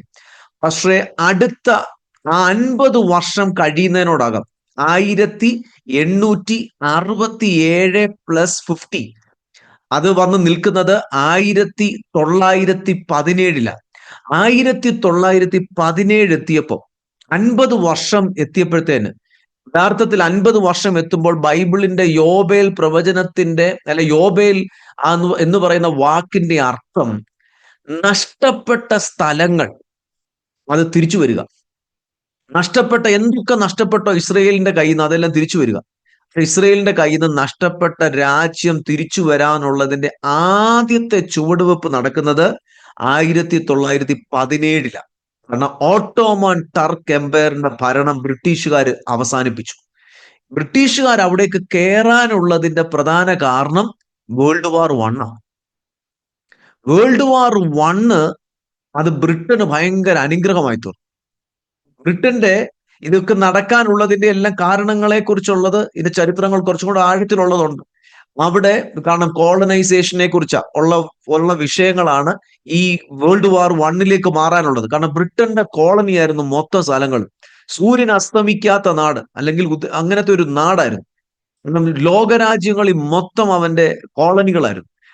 ബാക്കിയുള്ള ജർമ്മനിക്കും ബാക്കിയുള്ള രാജ്യങ്ങൾക്കും കൂടെ കോളനി വേണം എന്നുള്ള ഒരു വാദ നിമിത്തമാണ് ഇവർ രണ്ടുപേരും കൂടെയുള്ള ഫൈറ്റിംഗ് തുടങ്ങുന്നത്. ഈ ഫൈറ്റിംഗ് തുടങ്ങുമ്പോഴത്തേക്കിന് പക്ഷെ അവിടെ എത്തുന്നതിന് മുമ്പേ എവിടെയൊക്കെ യഹൂദൻ ചിതറിപ്പോയോ, എനിക്ക് അവിടെയാണെങ്കിൽ പക്ഷെ അനേക കാര്യങ്ങളൊന്ന് പറയണമെന്നുള്ള ഒരു ആഗ്രഹമുണ്ട്. പക്ഷെ സമയത്തിന്റെ ഒരു വലിയൊരു പ്രശ്നം നിമിത്തം എവിടെയൊക്കെ യഹൂദൻ ചിതറിപ്പോയോ അവിടെയെല്ലാം യഹൂദൻ വളർന്നു. യഹൂദൻ വളർന്നത് ഞാൻ കഴിഞ്ഞ ദിവസങ്ങളിലൊക്കെ ഇരുന്ന് കാണുകയായിരുന്നു. ഞാൻ എൻ്റെ ഹൃദയത്തിൽ ഒരു തീരുമാനിച്ചേക്ക് പാസ്റ്ററെ, ഇനി എന്നെ എവിടെയെങ്കിലും യൂത്ത് മീറ്റിങ്ങിന് വിളിച്ചാൽ, ഇത്രയും നാളും ഞാൻ പോയി പ്രസംഗിക്കായിരുന്നു, പക്ഷെ എനിക്ക് പോയി ചില കാര്യങ്ങൾ ഈ എങ്ങനെയാണ് യഹൂദന്റെ വളർച്ച എങ്ങനെയാ എന്നുള്ളതിനെ കുറിച്ച് ചില കാര്യങ്ങൾ ബൈബിളിന്റെ വെളിച്ചത്തിൽ പറയണമെന്നുണ്ട്. യഹൂദൻ ഇന്നും പറയുക പാസ്റ്ററെ, 3 ഏരിയകളിലാണ് അവർ പ്രധാനപ്പെട്ടതായിട്ട് കോൺസെൻട്രേറ്റ് ചെയ്തേക്കുന്നത്. ഒന്നാമത്തെ ഏരിയ എന്ന് പറയുന്നത് അവർ കോൺസെൻട്രേറ്റ് ചെയ്തേക്കുന്നത് അവരുടെ ഫാമിലിക്കകത്താണ്. അവരുടെ ഫാമിലി അവർക്ക് ഭയങ്കര അങ്ങനത്തെ ഒരു സ്ട്രെങ്താണ്. ഫാമിലി എന്ന് പറയുന്ന ഒരു കാര്യം അതിന് പഠിപ്പിക്കുന്ന ഒരു കാര്യമാണ്. ഇക്കാര്യത്തിൽ എത്രമാത്രം ഇന്നത്തെ ക്ലാസ്സുകളുമായിട്ട് ബന്ധപ്പെട്ടതാണ്, പക്ഷെ ആർക്കെങ്കിലും ഒരു പ്രയോജനമാകുന്നെങ്കിൽ ആകട്ടെ എന്ന് വിശ്വസിക്കുക. അവരുടെ കുടുംബത്തിനകത്ത് അവർ പറയുക, ദൈവം തന്നേക്കുന്ന ഒന്നാമത്തെ പദ്ധതിയ സന്താന സമ്പുഷ്ടി ഉള്ളവരായി ഭൂമിയിൽ പെരുക. അവർക്ക് തലമുറകൾ ജനിക്കുന്നതിനനുസരിച്ച് അവർ പറയുക അതിനനുസരിച്ചുള്ള ബ്ലെസ്സിങ് ദൈവം അവർക്ക് ഓപ്പൺ ചെയ്ത് കൊടുക്കത്തുള്ളൂ. അവർക്ക് ഒരു തലമുറയുള്ളോ, ഒരു തലമുറയ്ക്ക് വേണ്ടിയ ബ്ലെസ്സിങ്സ് ദൈവ സ്വർഗത്തിൽ നിന്ന് ഓപ്പൺ ചെയ്യും. അവർക്ക് വേണ്ടി റിസോഴ്സ് ഓപ്പൺ ചെയ്യും. 2 തലമുറയുണ്ടോ, ആ 2 തലമുറയ്ക്ക് വേണ്ടിയത്. 3 തലമുറയാണോ, അവർ പറയാം ദൈവത്തിന്റെ പദ്ധതി ആണെങ്കിൽ അതിനനുസരിച്ചുള്ള കാര്യങ്ങൾ ഓപ്പൺ ചെയ്യും. രണ്ടാമത്തെ ഏരിയ കൂടുതൽ അവർ ശ്രദ്ധിച്ചത് ഫിനാൻസിന്റെ ഏരിയ. ഫിനാൻസ് അവരുടെ കൈകളിൽ കൂടെ മാത്രമായിരിക്കണം ഫിനാൻസ് കയറി ഇറങ്ങി പോകുന്നത്. ഇവർ പോയ യൂറോപ്പിൽ മൊത്തം അവിടുത്തെ ഫിനാൻസ് ട്രാൻസാക്ഷനും ഏറ്റവും വലിയ സമ്പന്നന്മാര് ബിസിനസ് നിമിത്തമാണ്. ഇവർക്ക് ഐഡിയ ഉണ്ട്, ഇവർക്ക് ഭയങ്കര ബുദ്ധിയുണ്ട്. പാസ്റ്റർ പറഞ്ഞ പോലെ ഭയങ്കര ഇന്റലക്ച്വൽ ബുദ്ധിയന്മാർക്ക്, ഭയങ്കര ഐക്യം ഇവരുടെ കൈകളിൽ കൂടെ പണം കയറി ഇറങ്ങി പോകാൻ തുടങ്ങി. മൂന്നാമത്തെ ഏരിയ ആയിരുന്നു ഇവര് കോൺസെൻട്രേറ്റ് ചെയ്ത മൂന്നാമത്തെ ഏരിയ ആയിരുന്നു ലോ. ആ രാജ്യത്തിന്റെ നിയമങ്ങളിലും അവിടെയുള്ള ലോയ്ക്കകത്ത് ഇവർ ഭയങ്കരമായിട്ട് സ്ട്രോങ് ആയിരുന്നു. ഇവരുടെ വളർച്ച നിമിത്തം ഇവര് പല സ്ഥലങ്ങളിലും വളർന്നെങ്കിൽ പോലും ഇവർക്ക് സ്വന്തമായിട്ട് സ്ഥലമില്ലാതിരുന്ന ഒരു പ്രശ്നം ഇവരുടെ ഹൃദയത്തിലുണ്ടായിരുന്നു. ഇവർ പോയ സ്ഥലങ്ങളിലെല്ലാം ഇവര് ഉപദ്രവം നേരിടും. ഇനി ഞാൻ നോക്കുകയായിരുന്നു ഏതൊക്കെ രാജ്യങ്ങളിൽ എത്രയെത്ര യഹൂദന്മാരുണ്ടായിരുന്നു എന്നുള്ളത് നോക്കുമായിരുന്നു. അവിടെ നിന്നുകൊണ്ട് ഈ പ്രശ്നങ്ങൾ നേരിടുന്ന സമയത്തും ഇവരുടെ ആ സ്വന്തം രാജ്യത്തേക്ക് മടങ്ങി വരണമെന്നുള്ള ചിന്ത ദൈവത്തിന്റെ കറക്റ്റ് സമയത്ത് ദൈവയുടെ ഹൃദയത്തിലിട്ടു. പക്ഷേ ബ്രിട്ടനെ ഇവര് ജയിപ്പിച്ചു. ബ്രിട്ടനെ ഒന്നാമത്തെ വേൾഡ് വാറിൽ ഇവര് ജയിക്കാൻ വേണ്ടി ബ്രിട്ടനെ സഹായിച്ചു. ബ്രിട്ടന് വേണ്ടിയിട്ടുള്ള ഐഡിയയും ബ്രിട്ടന് വേണ്ടിയിട്ടുള്ള യുദ്ധതന്ത്രങ്ങളുടെ കണ്ടുപിടുത്തങ്ങളും ഒക്കെ ഇവർക്ക് കൊടുത്തു. പക്ഷേ ഒന്നാമത്തെ വേൾഡ് വാറിൽ ജയിച്ചെങ്കിലും എന്തു പറ്റിയെന്ന് ചോദിച്ചു കഴിഞ്ഞാൽ Britain Balfour, James Arthur Balfour, അദ്ദേഹം 1917 നവംബർ 2 ബ്രിട്ടനിലെ ക്യൂന് ഒരു എഴുത്തെഴുതി, ഒരു ലെറ്റർ എഴുതി. അവിടെ ഈ പാലസ്തീൻ കോൺകർ ചെയ്തതിന്റെ ഫോറിൻ സെക്രട്ടറി ആയിരുന്നു താൻ ഒരു ലെറ്റർ എഴുതി, ഇസ്രയേലിന് ഈ സ്ഥലം തിരിച്ചു കൊടുക്കണം എന്ന് നമ്മൾ അവരോട് പറഞ്ഞൊരു വാക്കുണ്ട്. ഈ 1917 അതിനു മുമ്പേ നടക്കുന്ന സംഭവം. യുദ്ധം ജയിച്ചു, പക്ഷെ 17 ഇവര് ഇതിനു വേണ്ടിയിട്ടുള്ള നിയമങ്ങൾ വെച്ചിട്ടും അറബ് സ്റ്റേറ്റിനോടും ഇസ്രയേൽ എന്നുള്ള രാജ്യത്തോടും കൂടെ ഇത് വെച്ചിട്ടും പക്ഷെ അറബ് സ്റ്റേറ്റും ബാക്കിയുള്ള ആൾക്കാർ ഇവർ അംഗീകരിച്ചില്ല. പക്ഷെ അംഗീകരിക്കാതിരുന്നു, ഇങ്ങനെ പോയി അത് മാറ്റി മാറ്റി വെച്ചുകൊണ്ടിരുന്നു. ഇങ്ങനെ ഇരിക്കുമ്പോഴാണ് സെക്കൻഡ് വേൾഡ് വാർ വരുന്നത്. സെക്കൻഡ് വേൾഡ് വാറിന്റെ തുടക്കങ്ങൾ നമുക്കറിയാം. ജർമ്മനിയിൽ നിന്നുണ്ടായ ഒരു ഭയങ്കര വയലൻസും അതുമായിട്ട് ബന്ധപ്പെട്ട ജർമ്മനി ആയിരുന്നു, അല്ലെങ്കിൽ ഹിറ്റ്ലറിന്റെ ഒരു വലിയൊരു പ്രൊവോക്ക് ചെയ്തത് നിമിത്തമാണ് അവിടുന്നാണ് തുടങ്ങുന്നത്. അവിടെ നിന്നാണ് ട്രിഗർ ചെയ്യുന്നത്. സോ സെക്കൻഡ് വേൾഡ് വാർ വന്നു. സെക്കൻഡ് വേൾഡ് വാറിലും യഹൂദന്റെ സഹായത്തോടു കൂടെയാണ് ബ്രിട്ടൻ ജയിക്കുന്നത്. TNT എന്ന് പറയുന്ന ഒരു സ്ഫോടക വസ്തു, എനിക്ക് തോന്നുന്നു അദ്ദേഹത്തിന്റെ പേര് ചാൾസ് വൈസ്മാനോ അങ്ങനെ കണ്ട് പറയുന്ന ഒരു വ്യക്തി, ഈ സ്ഫോടക വസ്തു കണ്ടുപിടിച്ചു കൊടുക്കുന്നതും അവിടെ നിന്നുകൊണ്ട് ബ്രിട്ടൻ ജയിക്കുന്നതും. ബ്രിട്ടൻ ആ സമയത്ത് സെക്കൻഡ് വേൾഡ് വാറിൽ ജയിക്കുന്ന സമയത്ത് ആദ്യമേ പറഞ്ഞ പ്രോമിസ് എന്ന് പറഞ്ഞ പ്രോമിസ് ആണെന്നറിയാമോ? 1917 പറഞ്ഞ പ്രോമിസ്. 1917 അടുത്തൊരു പ്രത്യേകത വസ്ത്രേ, അവിടുന്ന് 50 വർഷം പുറകിലോട്ട് നോക്കിക്കേ. 50 വർഷം 1917 50 വർഷം പുറകിൽ നോക്കിക്കഴിഞ്ഞാൽ 1867 കിട്ടും. 1867 എത്തുമ്പം അവിടെ ഉണ്ടായിരുന്നത് ഓട്ടോമൻ ടർക്ക് എംപയറാണ്. ഈ ഒരു പാലസ്തീൻ എന്ന് പറയുന്ന ഈ സ്ഥലത്തുണ്ടായിരുന്നത്. പക്ഷെ 1917 എത്തിയപ്പോൾ ഓട്ടോമൻ ടർക്കിന്റെ കഴിഞ്ഞു. എന്ന് വെച്ചാൽ 8ാമത്തെ ജൂബിലിയാണ്. 8 എന്ന് പറഞ്ഞാൽ ഒരു സ്പിരിച്വൽ മീനിങ് അതിനകത്തുണ്ട്. യഹൂദന്റെ കൾച്ചറുകളിൽ കൂടെ പഠിക്കുമ്പോൾ ന്യൂ ബിഗിനിങ് എന്ന ആ വേർഡിന്റെ പേര്. 8 എന്ന് പറഞ്ഞാൽ ന്യൂ ബിഗിനിങ് അല്ലെങ്കിൽ ന്യൂ മാൻ എന്ന. കറക്റ്റ് ഇതൊക്കെ എങ്ങനെ വന്ന് സംഭവിക്കുന്നു എന്ന് ചോദിച്ചു കഴിഞ്ഞാൽ എനിക്ക് പറയാൻ അറിയത്തില്ല. പക്ഷെ ഒരു കാര്യം പറയാൻ അറിയാം, ദൈവത്തിന്റെ കരം ഈ സകല ചരിത്രങ്ങളുടെ മീതയിൽ കൂടെയും ദൈവത്തിന്റെ കരം ചലിക്കുന്നുണ്ട്. സകല രാജാക്കന്മാരുടെ മീതയും ദൈവത്തിന്റെ കരം ചലിക്കുന്നുണ്ട്. സകല സമയത്തിന്റെ മീതെ ദൈവത്തിന്റെ കരം ചലിക്കുന്നുണ്ട്. പറഞ്ഞോട്ടെ പറഞ്ഞു. 8ാം ദിവസം ന്യൂ ബിഗിനിങ്, അതിന്റെ ഒരു ന്യൂ ടെസ്റ്റ്മെന്റ് കാഴ്ചപ്പാടാണ് 8ാം ദിവസം ഉയർപ്പിന്റെ ദിവസം. 7 ദിവസം വീക്ക് കഴിഞ്ഞിട്ട് ആഴ്ചവട്ടത്തിന്റെ 1ാം നാൾ എന്ന് പറഞ്ഞാൽ 8ാം ദിവസമാണ്. അത് ഡേ ഓഫ് റിസറക്ഷൻ ആണ്, പുതിയ തുടക്കമാണ്. ദൈവം പാഴും ശൂന്യമായ ഭൂമിയിൽ നിന്ന് വെള്ളത്തെ മാറ്റി ഒരു ഭൂമി ഉണ്ടാക്കിയതുപോലെ, നോഹയുടെ പ്രളയശേഷം ഒരു പുതിയ ഭൂമി ഉണ്ടാക്കിയതുപോലെ എല്ലാത്തിൻ്റെ ഒരു തുടക്കം. അതാണ് ഈ 8ാം ദിവസം എന്നുള്ളതിൻ്റെ ഒരു 8 എന്നുള്ളതിൻ്റെ ഒരു ഇമ്പോർട്ടൻസ്. ഡേ ഓഫ് റിസറക്ഷൻ എന്ന് സാധാരണ ന്യൂ ടെസ്റ്റ്മെന്റിനെ അധികരിച്ച് പറയും. കണ്ടിന്യൂ ചെയ്യാം ഫസ്റ്റ് കറക്റ്റ് തന്നെ. കാരണം ശബത്ത് കഴിഞ്ഞ അടുത്ത ദിവസമാണ് യേശുവിന്റെ ഉയർപ്പ് നടക്കുന്നത്. കറക്റ്റ്, ഉയർപ്പിന്റെ ദിവസമാണ്. ന്യൂ മാൻ, ന്യൂ ബിഗിനിങ്. പക്ഷെ പുതിയ നിയമപ്രകാരം അതിനകത്ത് ഒരു കാര്യം കൂടെ ഞാൻ ആഡ് ചെയ്തോട്ടെ. ഈ അപ്പോസ്തലനായ പൗലോസ് പറയുന്ന ഒരു വേർഡ് ഉണ്ട്, ഒരുത്തൻ ക്രിസ്തുവിലായാൽ അവൻ പുതിയ സൃഷ്ടിയാണ്. പുതിയ സൃഷ്ടിയാണ് എന്ന് വെച്ചാൽ പരിച്ഛേദന നടക്കേണ്ട ദിവസം എന്ന് പറഞ്ഞാൽ 8ാം നാളിലാണ്. 8ാം നാളിലെ പരിച്ഛേദന. ഒരുത്തൻ ക്രിസ്തുവിലേക്ക് വരുമ്പോൾ യഥാർത്ഥത്തിൽ ആ മനുഷ്യന് പരിച്ഛേദന നടക്കുക. അവൻ ലോകത്തിൽ നിന്നോട് മാറി അവന്റെ ഹൃദയത്തിനൊരു പരിച്ഛേദന നടക്കുക, പുതിയ സൃഷ്ടിയാകുക എന്നുള്ളത്. ഓക്കെ, ഇസ്രയേലിന്റെ ചരിത്രങ്ങളിൽ കൂടെ പഠിക്കുമ്പോൾ കാണാം സമയത്തിന് മീതെ ഭയങ്കരമായിട്ട് ദൈവത്തിന്റെ കരം ഓരോന്നും ചലിക്കുന്നത് കാണാം. അങ്ങനെ 1917 ഇത് സംഭവിച്ചു. 17 സംഭവിക്കുന്ന സമയത്ത് കഴിഞ്ഞ ആഴ്ച ഞാൻ പറഞ്ഞു, ഹഗാന എന്ന് പറയുന്ന ഒരു ആർമി ഇവര് ഫോം ചെയ്തു. ബ്രിട്ടന്റെ സഹായത്തോടു കൂടെ ഫോം ചെയ്തു. യൂറോപ്പിലുണ്ടായിരുന്ന അനേക യഹൂദന്മാരോട് സയോണിസം ഫസ്റ്റ് വേൾഡ് കോൺഗ്രസിന്റെ അകത്ത് എഴുതിയ റെസല്യൂഷൻ നിമിത്തം അവര് ബ്രിട്ടനിൽ നിന്നുള്ള അല്ലെങ്കിൽ യൂറോപ്പിലുള്ള ബിസിനസ്സുകാരുടെ യഹൂദന്മാരായ ആൾക്കാരുടെ പണം കൊണ്ട് ഇവര് ലാൻഡുകൾ മേടിക്കാൻ തുടങ്ങി. ഇന്ന് ഞാൻ കാണുകയായിരുന്നു, ഓട്ടോമൻ ടർക്ക് എംപയറിന്റെ കാലത്ത് ഇസ്രയേലിൽ വന്ന ആൾക്കാർ സ്ഥലം മേടിക്കാൻ തുടങ്ങിയത്. 1917 ബ്രിട്ടൻ വന്ന ചരിത്രം ഞാൻ പറഞ്ഞു. പക്ഷെ ഓട്ടോമൻ ടർക്ക് എംപയറിന്റെ കാലത്ത് തന്നെ ഇവരവിടെ വന്ന് സ്ഥലം മേടിക്കാൻ തുടങ്ങി. 1800കളിൽ തുടങ്ങിയ ഒരു പ്രൊജക്റ്റ് ആയത്. 800കളിൽ തുടങ്ങുന്നതാണ്. ഇങ്ങനെ 1920 എത്തിയപ്പോഴത്തേന് ഹഗാന ആർമി തുടങ്ങി. ഇവരുടെ കൃഷിയിടങ്ങൾക്ക് നോക്കാൻ വേണ്ടി. അപ്പോഴത്തേന് ഭയങ്കര പോപ്പുലേഷൻ കൂടി. ഏകദേശം സെക്കൻഡ് വേൾഡ് വാർ കഴിഞ്ഞപ്പോഴത്തേക്കിന് ഇസ്രയേലിന്റെ പോപ്പുലേഷൻ 5 ലക്ഷം പേരായി. 5 ലക്ഷം പേര്. സെക്കൻഡ് വേൾഡ് വാർ കഴിയുമ്പോഴത്തേന് ആദ്യത്തെ 10,000ങ്ങളിൽ നിന്നുള്ള പോപ്പുലേഷൻ 5 ലക്ഷം പേരെത്തി. ഇങ്ങനെ 1947 ഒരു ചരിത്രവും കഴിഞ്ഞ ആഴ്ച പറഞ്ഞിട്ടുണ്ടായിരുന്നു. കാരണം 1897 ഓഗസ്റ്റ് 31 ആദ്യത്തെ വേൾഡ് സയോണിസം കോൺഗ്രസ് നടക്കുന്നത് സ്വിറ്റ്സർലൻഡില്.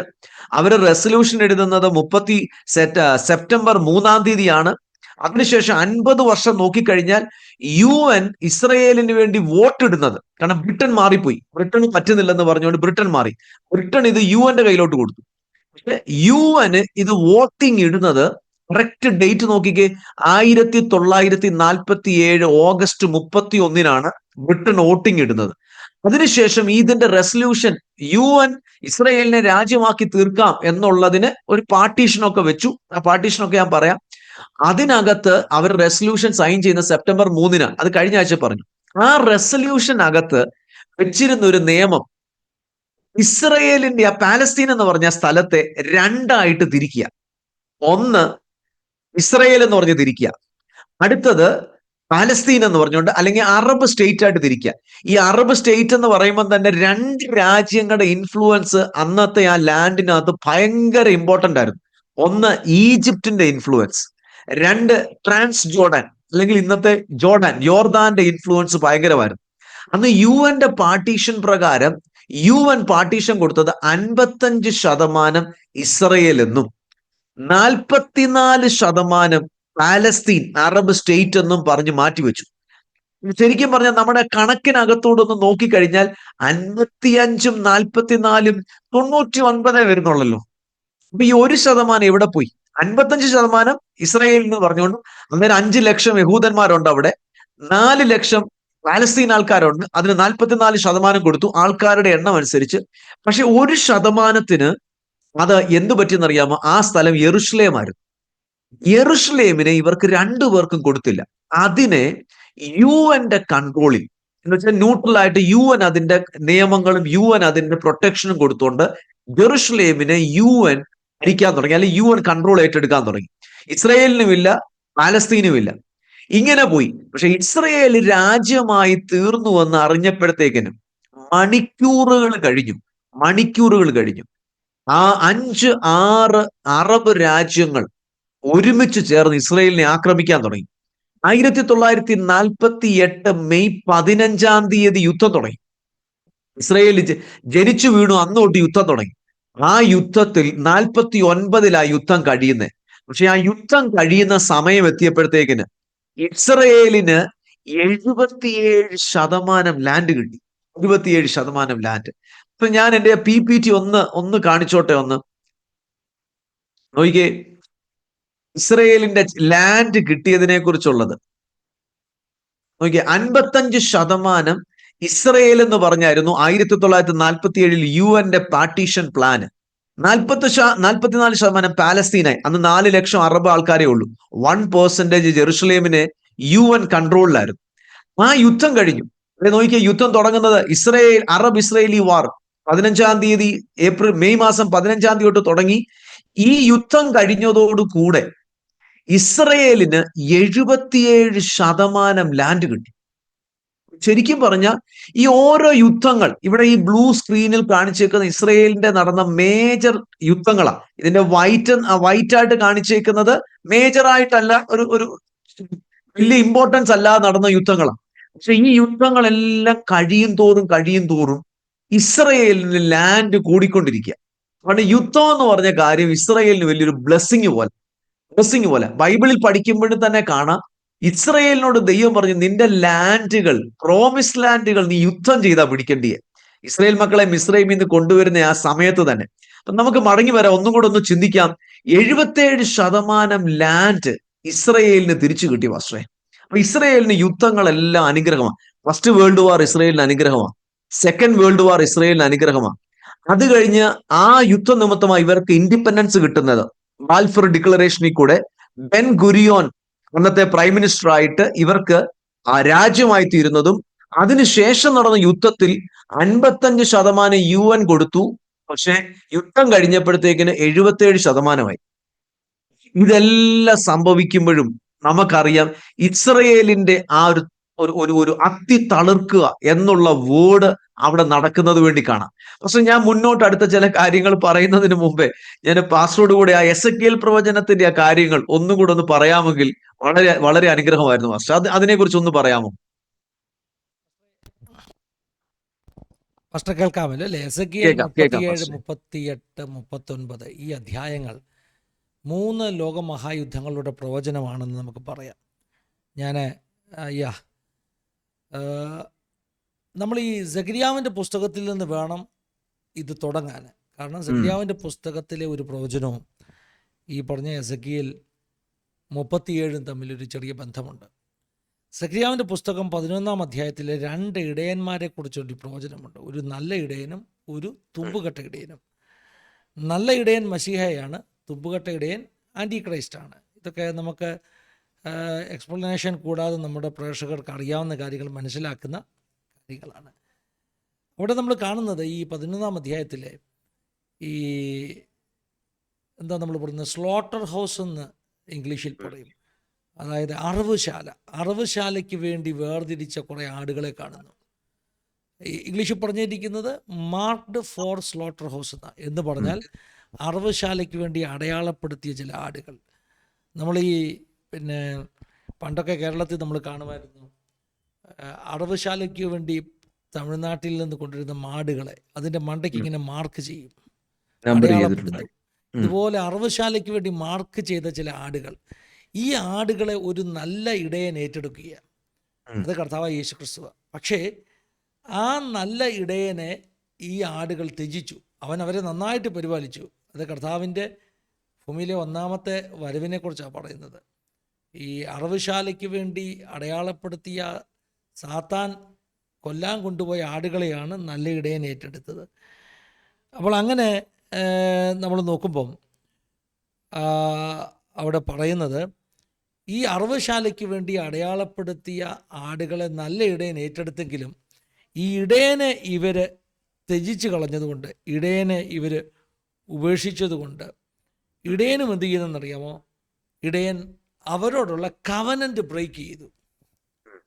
അതായത് തൻ്റെ ആടുകളോടുള്ള ഉടമ്പടി ബ്രേക്ക് ചെയ്തു. ഇവിടെയാണ് നമ്മൾ പഠിപ്പിക്കുന്നത്, യേശുവിനെ ക്രൂശിച്ചത് കൊണ്ട് ഇസ്രായേൽ എന്ന രാഷ്ട്രത്തോടുള്ള ദൈവത്തിൻ്റെ ഉടമ്പടി അവിടെ ബ്രേക്ക് ചെയ്യപ്പെടുകയാണ്. ഉടമ്പടി ബ്രേക്ക് ചെയ്യപ്പെടുക. ഇവിടെ 10-ാമത്തെ വാക്യമൊക്കെ വായിക്കുമ്പോൾ, അനന്തരം ഞാൻ ഇമ്പമെന്ന കോലെടുത്തു, ഞാൻ സകല ജാതിയോടും ചെയ്തിരുന്ന എൻ്റെ നിയമത്തെ മുറിക്കേണ്ടതിന് അതിനെ മുറിച്ചു കളഞ്ഞു.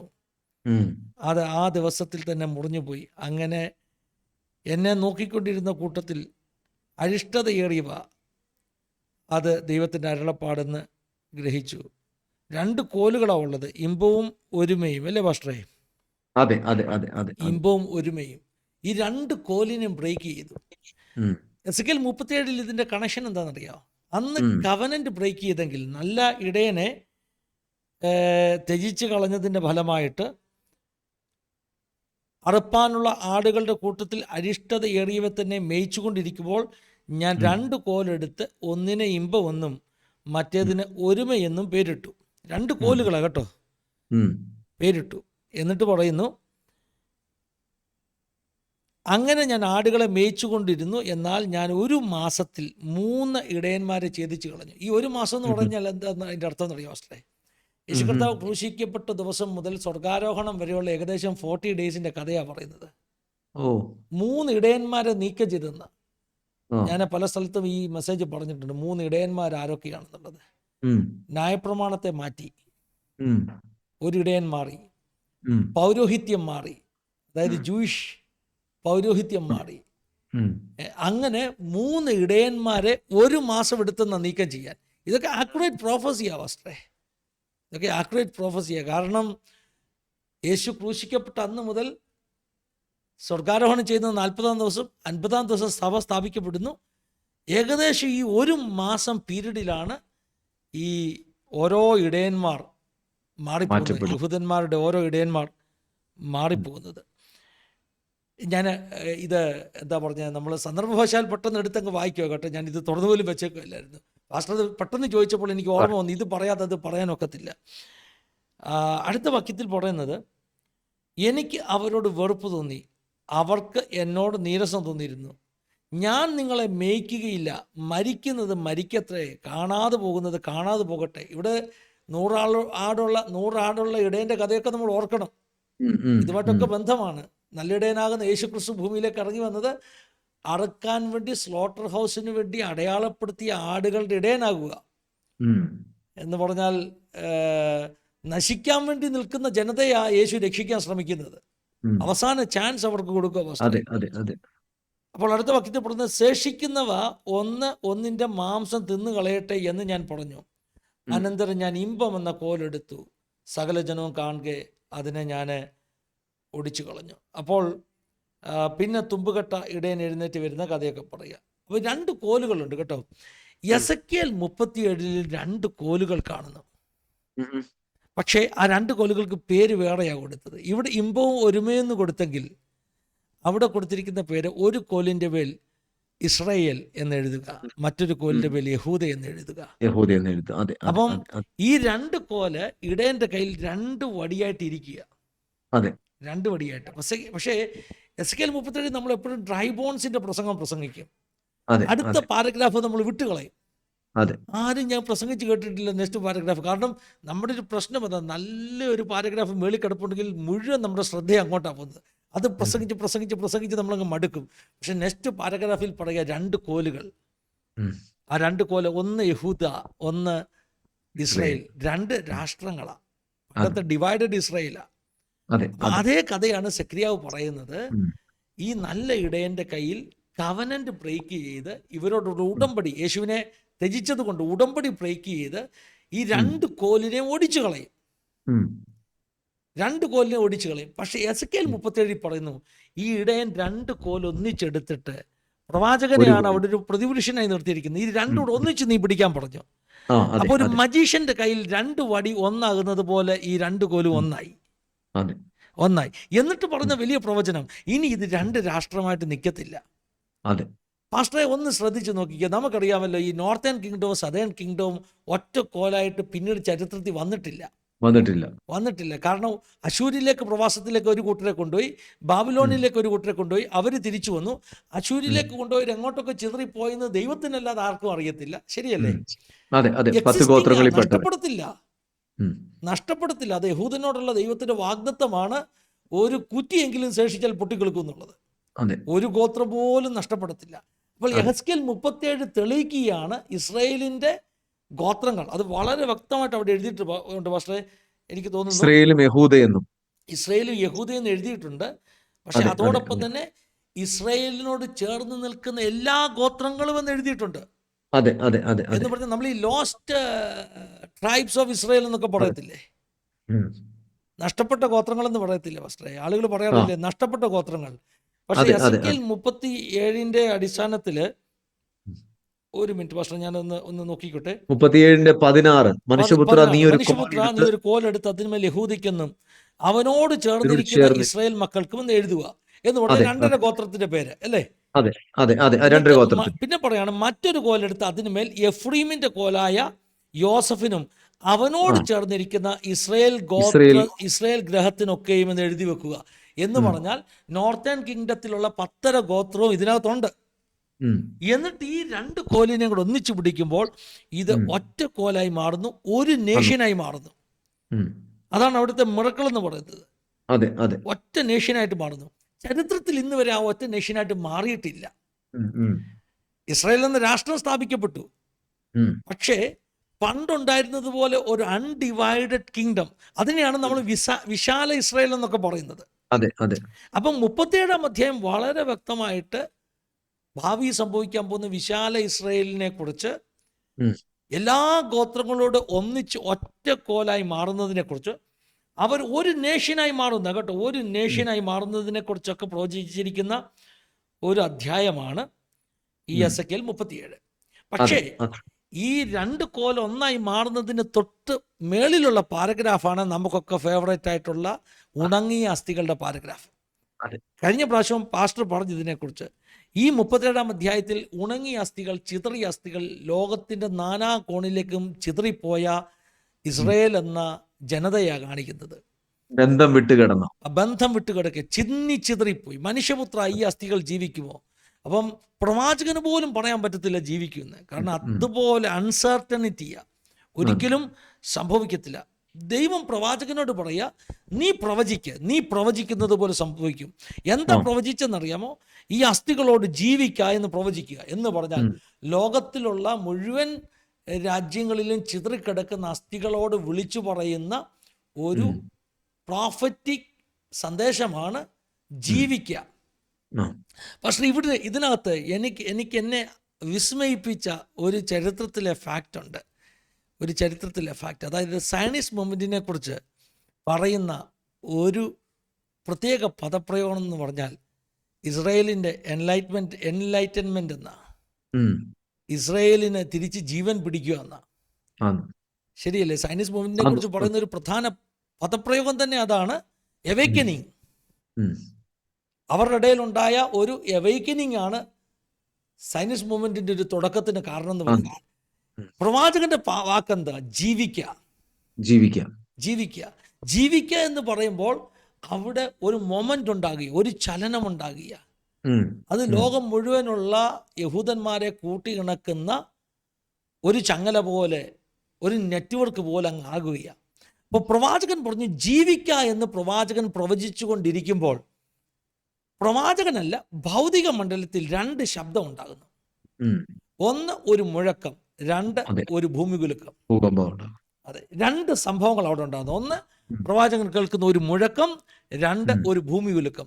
ഈ രണ്ട് സംഭവം കഴിയുമ്പോൾ അസ്ഥിയോട് ചേർന്ന് മാംസം വന്ന് ഞരമ്പുകൾ വന്ന് ഒരു രാഷ്ട്രത്തിന്റെ സ്ട്രക്ചറായി കഴിഞ്ഞു. സൈന്യമായി എഴുന്നേക്കുക എന്നുള്ള വേർഡ് ഭയങ്കര ഇമ്പോർട്ടന്റ്. അതതിന്റെ നെക്സ്റ്റ് സ്റ്റെപ്പാ. അതെ, അതതിന്റെ നെക്സ്റ്റ് സ്റ്റെപ്പാ. അതായത് ഒന്നാമത്തെ മുഴക്കം നമ്മൾ പഠിപ്പിക്കുന്നു, അത് ഒന്നാം ലോക മഹായുദ്ധം. രണ്ടാമത്തെ ഭൂകമ്പം, രണ്ടാം ലോക മഹായുദ്ധം. ഇത് രണ്ട് കഴിയുമ്പോൾ ഇസ്രായേൽ ഒരു രാഷ്ട്രമായി മാറിയിരിക്കുന്നു. ഇനി അടുത്തതായിട്ട് ഇവർക്ക് ജീവൻ വേണം. ഇവർക്ക് ജീവൻ വേണമെങ്കിൽ പ്രവാചകനോട് പറയും, ഇനി നീ പ്രവചിക്ക്. അപ്പോൾ പരിശുദ്ധാത്മാവിന്റെ ശ്വാസം അവരുടെ മേൽ വരും.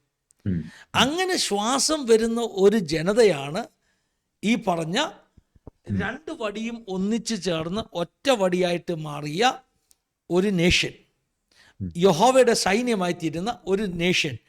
ആ ജനതയെക്കുറിച്ചാണ് പറയുന്നത്. അവരുടെ രാജാവായിട്ട് എൻ്റെ ദാസനായ ദാവീദ് അവർക്ക് രാജാവായിരിക്കും.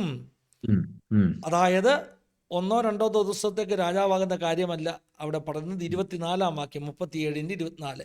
എൻ്റെ ദാസനായ ദാവീദ് അവർക്ക് രാജാവായിരിക്കും. അവർക്കെല്ലാവർക്കും ഒരു ഇടയനുണ്ടാകും.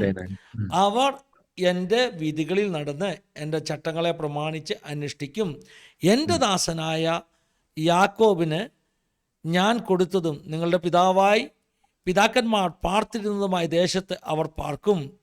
അവർ മക്കളും മക്കളുടെ മക്കളും എന്നേക്കും അവിടെ വസിക്കും. എൻ്റെ ദാസനായ ദാവീദ്, ഇത് ശ്രദ്ധിക്കണം, എൻ്റെ ദാസനായ ദാവീദ് എന്നേക്കും അവർക്ക് പ്രഭുവായിരിക്കും. ഇത് ബെഞ്ചമിൻ നെതന്യാഹുവിനെ കുറിച്ചുള്ള പ്രവചനമല്ല. ഇത് ഇസ്രായേലിലെ ഏതെങ്കിലും ഒരു പ്രൈം മിനിസ്റ്ററെ കുറിച്ചുള്ള പ്രവചനമല്ല. ജനാധിപത്യത്തിലൂടെ ഒരു ടേമിലേക്ക് തിരഞ്ഞെടുക്കപ്പെടുന്ന ഒരു താൽക്കാലിക ഇടയനല്ലത്. പിന്നെ ഇത് ഭൂമിയിൽ വന്ന് ഭരിക്കുന്ന മശിഹയുടെ ഭരണകാലമാണ്. അപ്പോൾ ആ മശിഹയുടെ ഭരണകാലം ഉണ്ടാകുമ്പോൾ ശ്വാസം ഇവരുടെ മേൽ വരും.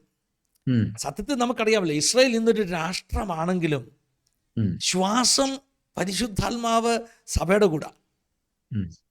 ഇത് എനിക്കറിയില്ല, നമ്മുടെ വിശ്വാസികളല്ലാത്ത പ്രേക്ഷകർ ഇത് കേൾക്കുമ്പോൾ ഇതിന്റെ ഒരു എന്താ നമ്മൾ പറയുന്നത് മനസ്സിലാകുമെന്നുള്ളത്. കാരണം സഭാ ചരിത്രം അതല്ലേ, പരിശുദ്ധാത്മാവിന്റെ പ്രവൃത്തി ഇന്ന് സഭയുടെ കൂടെ, ശ്വാസം, കാറ്റ് ഇന്ന് സഭയുടെ കൂടെ. പക്ഷെ ഒരിക്കൽ സഭ മാറ്റപ്പെട്ട് കഴിഞ്ഞാൽ ഈ പറഞ്ഞ ഇസ്രായേൽ ഒരു രാഷ്ട്രമായി, ഒരു വടിയായി, ആ പഴയ അൺഡിവൈഡഡ് നേഷനായി മാറും. വിശാൽ ഇസ്രായേൽ ഉണ്ടാകും. എസെക്കിയേൽ 37 പറയുക.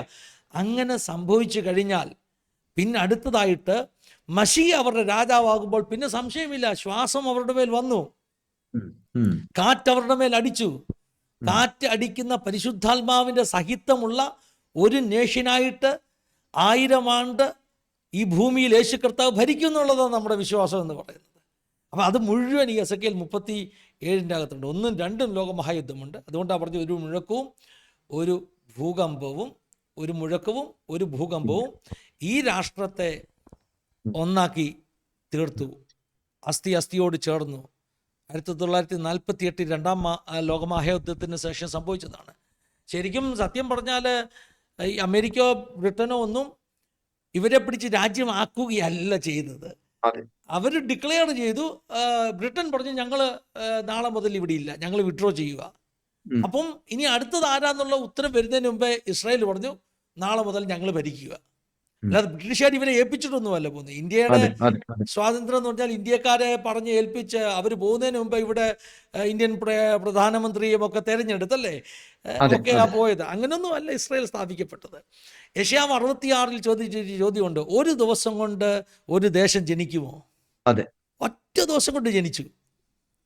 അതൊരു മിറക്കിളാണ്. യെശയ്യാവ് 66 പറയുന്നത് ഒരു ദിവസം കൊണ്ട് ഒരു ദേശം ജനിക്കുമോ. അപ്പോൾ സെഖര്യാവ് 11 ഒടിച്ച വടി, 2 കോലുകൾ, ഇടയനെ ത്യജിച്ചത് കൊണ്ട്, നല്ല ഇടയനെ ത്യജിച്ചത് കൊണ്ട് ബ്രേക്കായ വടി, യെഹസ്കേൽ 37 യെഹസ്കേൽ എന്ന പ്രവാചകന്റെ കയ്യിൽ ഒന്നായി മാറുന്നു, ഒരു നേഷ്യനായി മാറുന്നു.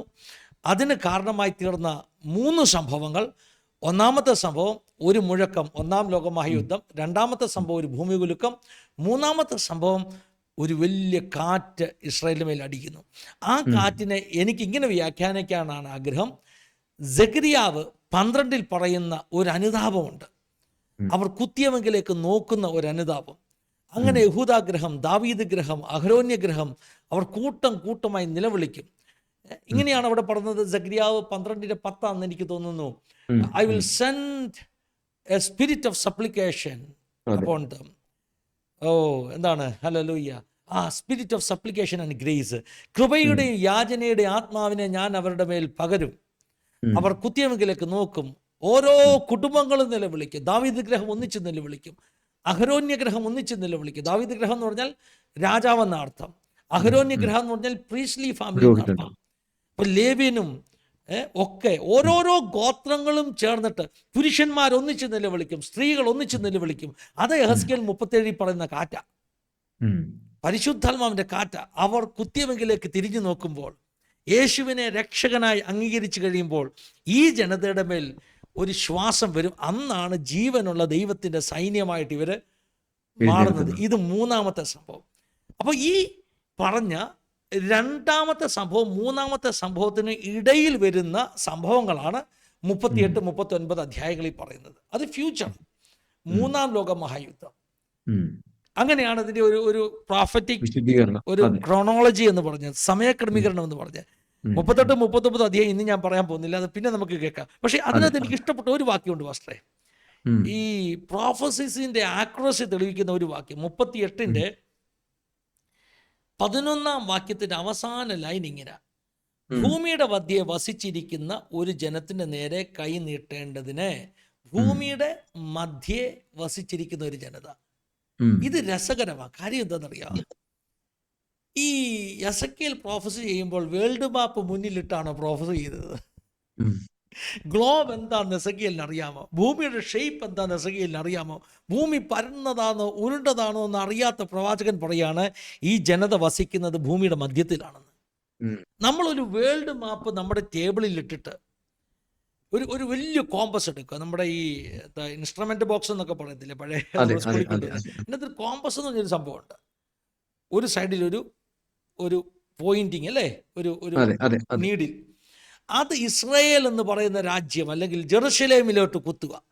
എന്നിട്ട് മറ്റേ പെൻസിലുള്ള ഭാഗം അതൊന്ന് വിസ്താരമാക്കിയിട്ട് ഒരു വട്ടം വരയ്ക്കുക. എന്ത് സംഭവിക്കുന്നറിയോ? ലോകത്തിലെ മുഴുവൻ രാജ്യങ്ങളും ഈ റൗണ്ടിൻ്റെ അകത്ത് വരും. കാരണം ഇസ്രായേലാണ് നമ്മൾ പോപ്പുലർലി ഉപയോഗിക്കുന്ന വേൾഡ് മാപ്പിൻ്റെ സെൻട്രൽ പോയിന്റ്. ഇത് നമുക്കറിയാം, കാരണം ഭൂപടം നമ്മുടെ കയ്യിലുണ്ട്. ഒരു ഭൂപടവും കണ്ടിട്ടില്ലാത്ത പ്രവാചകൻ ആത്മാവിൽ പ്രവചിക്കുക, ഭൂമിയുടെ ലോകത്തിന്റെ മധ്യേ എന്നല്ല പറഞ്ഞത്. ലോകത്തിന്റെ മധ്യേ എന്ന് പറഞ്ഞാൽ നമുക്ക് പറയാം നോൺ വേൾഡിന്റെ മധ്യേ, അറിയുന്ന രാജ്യങ്ങളുടെ ഇടയിൽ നിന്ന് പറയാം. ഇതങ്ങനല്ല, ഭൂമിയുടെ മധ്യേ വസിച്ച് ഇരിക്കുന്ന ഒരു ജനത്തിന്റെ നേരെ.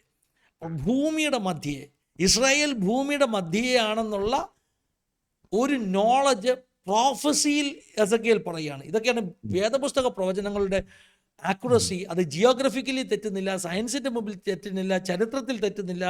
അതുപോലെ തന്നെ പാസ്റ്റർ, ഇതിനകത്ത് നമ്മൾ ശ്രദ്ധിക്കേണ്ട ഒരു കാര്യം, ഈ എസെക്കിയേൽ 38-39 ഈ ഗോഗിനോട് പറയുന്ന പ്രവചനം, അവിടെ പറയുന്നൊരു പദപ്രയോഗമുണ്ട്. ലോകത്തിന്റെ പല ഭാഗത്തുനിന്നും ചിതറിപ്പോയിട്ട് തിരിച്ചു വന്നൊരു ജനത. അതായത് ഇവർ ചിതറിപ്പോയതാ, ഈ അസ്ഥികൾ ചിതറിപ്പോയതാ 37-ാം അധ്യായത്തിൽ. പക്ഷെ ഇവർ തിരിച്ചു വന്നു. ആ തിരിച്ചു വന്ന ജനതയോടാണ് നീ യുദ്ധം ചെയ്യാൻ വരുന്നത് എന്ന് പറഞ്ഞാൽ പിന്നെ വേഗത്തിൽ അങ്ങ് ഫ്യൂച്ചറിലോട്ട് അങ്ങ് പോവുക. ഉം. ഇന്നും ഇസ്രായേൽ മുഴുവൻ തിരിച്ചു വന്നിട്ടില്ല പാസ്റ്ററെ. അതെ അതെ.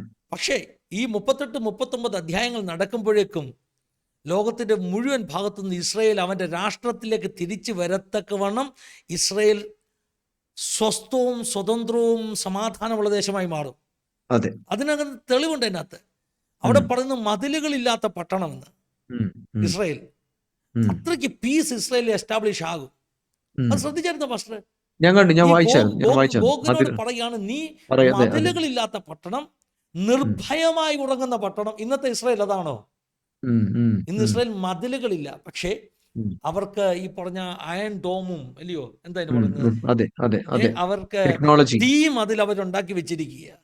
വേദോസ്ത ഭാഷയിൽ, സക്രിയാവിന്റെ ഭാഷയിൽ തീ മതിൽ അവർ അയൺ ഡോം ഉണ്ടാക്കി വെച്ചിരിക്കുക. മതിലില്ലെന്നല്ല, ഉറക്കമില്ലാത്ത രാത്രികളെ ഇസ്രായേലിൽ. അപ്പോൾ ഈ വേദപുസ്തക പ്രവചനം വെച്ച് നമുക്കൊരു കാര്യം പറയാം. ഇന്ന് നടക്കുന്ന യുദ്ധങ്ങളുടെയൊക്കെ പരിസമാപ്തി മുന്നോട്ട് സംഭവിക്കുന്നത് ഇസ്രായേലിന്റെ പൂർണ്ണ വിജയത്തിനാണ്. കുറെ കാലത്തെങ്കിലും ഇസ്രായേൽ പീസ്ഫുള്ളി കഴിയുന്ന ഒരു സമയം ഉണ്ടാകും.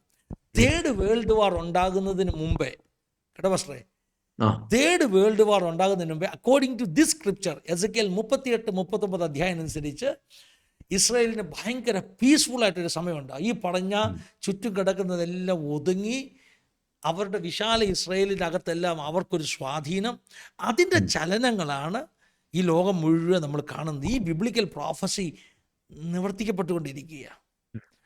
അതാ പറഞ്ഞത്, അങ്ങനെ ലോകത്തിൻ്റെ വിവിധ ഭാഗത്തുനിന്നും ചിതറിക്കിടന്നിട്ട് തിരിച്ചു വന്ന് പീസ്ഫുള്ളി കഴിയുന്ന ഒരു ജനത്തിന് നേരെയാണ് നീ വരുന്നതെന്ന് പ്രവാചകൻ പ്രവചിക്കുന്നു. അത് തേർഡ് വേൾഡ് വാർ. നമുക്ക് തേർഡ് വേൾഡ് വാർ പിന്നെ കേൾക്കാം. ഞാൻ ബാക്കി പാസ്റ്ററിലോട്ട് തിരിച്ചങ്ങ് തിരികെ. പാസ്റ്ററെ, നമ്മുടെ സമയം ഒത്തിരി പോയി, പക്ഷെ ഞാൻ 2 കാര്യങ്ങളൊന്ന് ആഡ് ചെയ്യട്ടെ. പാസ്റ്റർ പറഞ്ഞു ഈ ഭൂമിയുടെ മധ്യയാണ് ഇസ്രായേൽ ഉള്ളെന്നുള്ളത്. പക്ഷെ അതിന് ദൈവവചനത്തിൽ തന്നെ എനിക്ക് മനസ്സിലാക്കിയേക്കുന്ന ഒരു ഭാഗമുണ്ട്. ഇസ്രായേലിനോട് ദൈവം, ഇവര് ഒന്നുമില്ലാതെ ഇരിക്കുന്ന മിസ്രൈമിൽ നിന്ന് ഇറങ്ങി വരുന്ന സമയത്ത് അവിടെ വെച്ചും കാണാം പക്ഷേ ഒറ്റ ദിവസം കൊണ്ട് ഇവരെ ഒരു ജാതിയാക്കി, ഒരു ജനമാക്കി.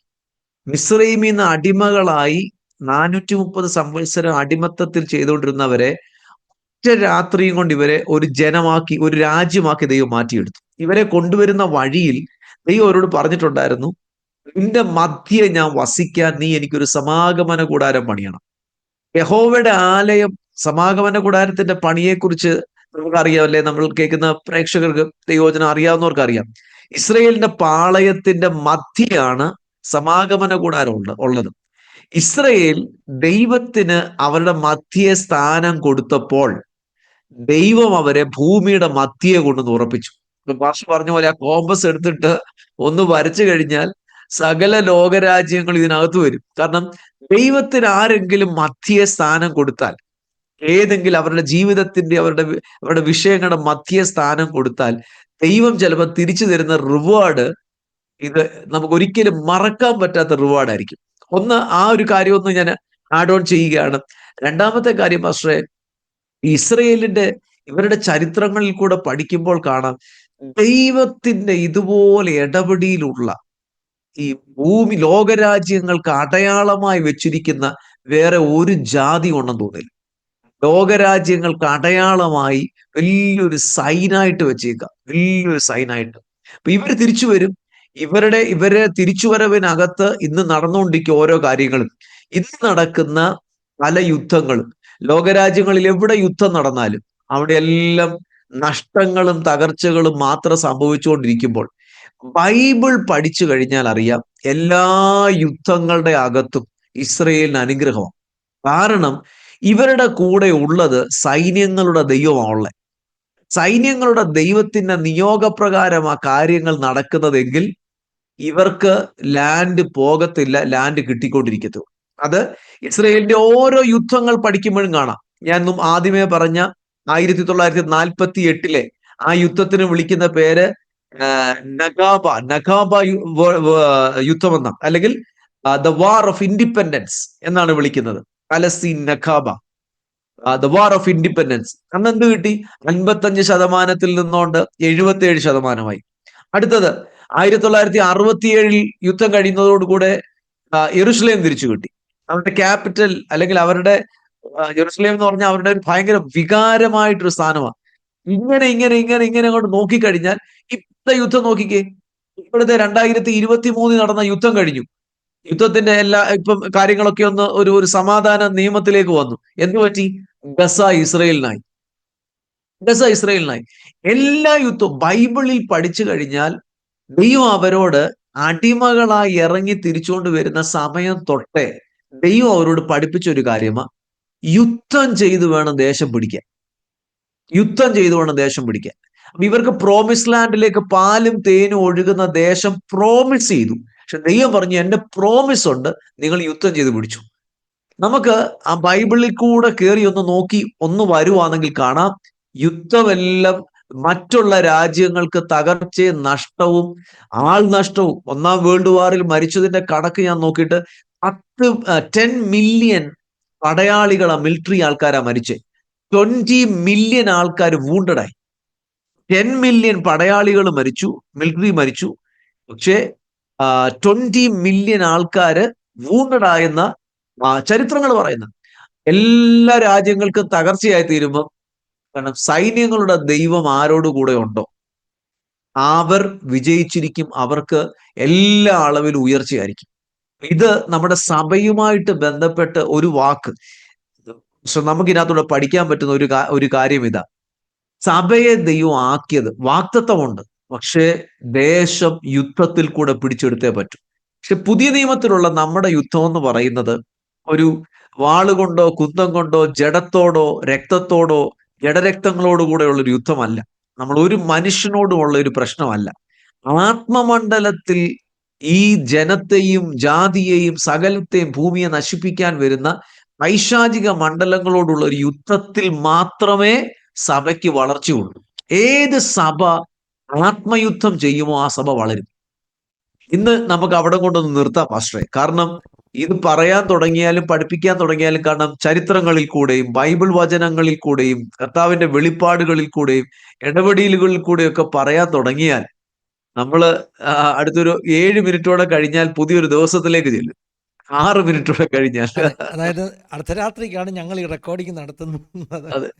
ആർക്കും സമയമില്ലായിരുന്നു. പാസ്റ്ററും ബിസി, ഞാനും എല്ലാവരും തിരക്കല്ലേ, ചർച്ച് മിനിസ്ട്രി മറ്റു കാര്യങ്ങളും ഒക്കെ ആയിട്ട്. പിന്നെ ഞങ്ങൾ അർദ്ധരാത്രിക്കാണ് ഈ റെക്കോർഡിങ് നടത്തുന്നത്.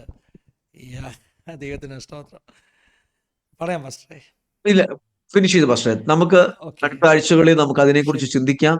ഇസ്രയേൽ എന്ന് പറഞ്ഞ ജനത്തെക്കുറിച്ച്. പക്ഷെ എന്റെ വലിയൊരു സ്ട്രെങ്ത്, പ്രത്യേകിച്ച് എന്നെ ഈ ദിവസങ്ങളിൽ ദൈവം എന്നോട് മനസ്സിലാക്കി തരുന്ന ഒരു ഈ ന്യൂമറിക്കും ഈ ടൈം ലൈനും ഇവരുടെ ലൈഫിൽ ദൈവത്തിന്റെ ഇന്റർവെൻഷൻ നടക്കുന്ന പല സമയങ്ങളുമാണ്. പക്ഷെ അതാണ് എന്റെ ലൈഫിലേക്ക് ദൈവം കൂടുതൽ ഇൻസൈറ്റ് തന്നുകൊണ്ടിരിക്കുന്നത്. 2023 ഒക്ടോബറിൽ, അല്ലെങ്കിൽ 2018 സംഭവം, ഇപ്പൊ 2024 സംഭവിച്ച ലെബാനോനിനെ, ആ സ്ഥലത്തെ ഇസ്രയേൽ കയറി പിടിച്ചത്, അവരുടെ ബഫർ സോണിനെ എല്ലാം ഇസ്രയേൽ പിടിച്ചെടുത്തത്. എന്തുപറ്റി? അസാദ് എന്നല്ലേ അദ്ദേഹത്തിന്റെ പേര്. അസാദ് രാജ്യം വിട്ടു പോയ സമയത്ത് പറഞ്ഞു, ഞങ്ങളുടെ അസാദുമായിട്ടുള്ള നിയമമായിരുന്നു, സിറിയയുടെ ആള് അസാദുമായിട്ടുള്ള നിയമമായിരുന്നു, ഞങ്ങളുടെ ആ നിയമം കഴിഞ്ഞു. പക്ഷെ അതിന്റെ കണക്ക് നോക്കിക്കേ, 1974 ആ നിയമം എഴുതുന്നത്. 2024 എത്തുമ്പോഴത്തേന് 50 വർഷം എത്തുക. 2023 ഒക്ടോബർ 7 എന്ന് പറയുന്നത് 50 വർഷം പുറകെ നോക്കി, 1973 ഒക്ടോബർ 6.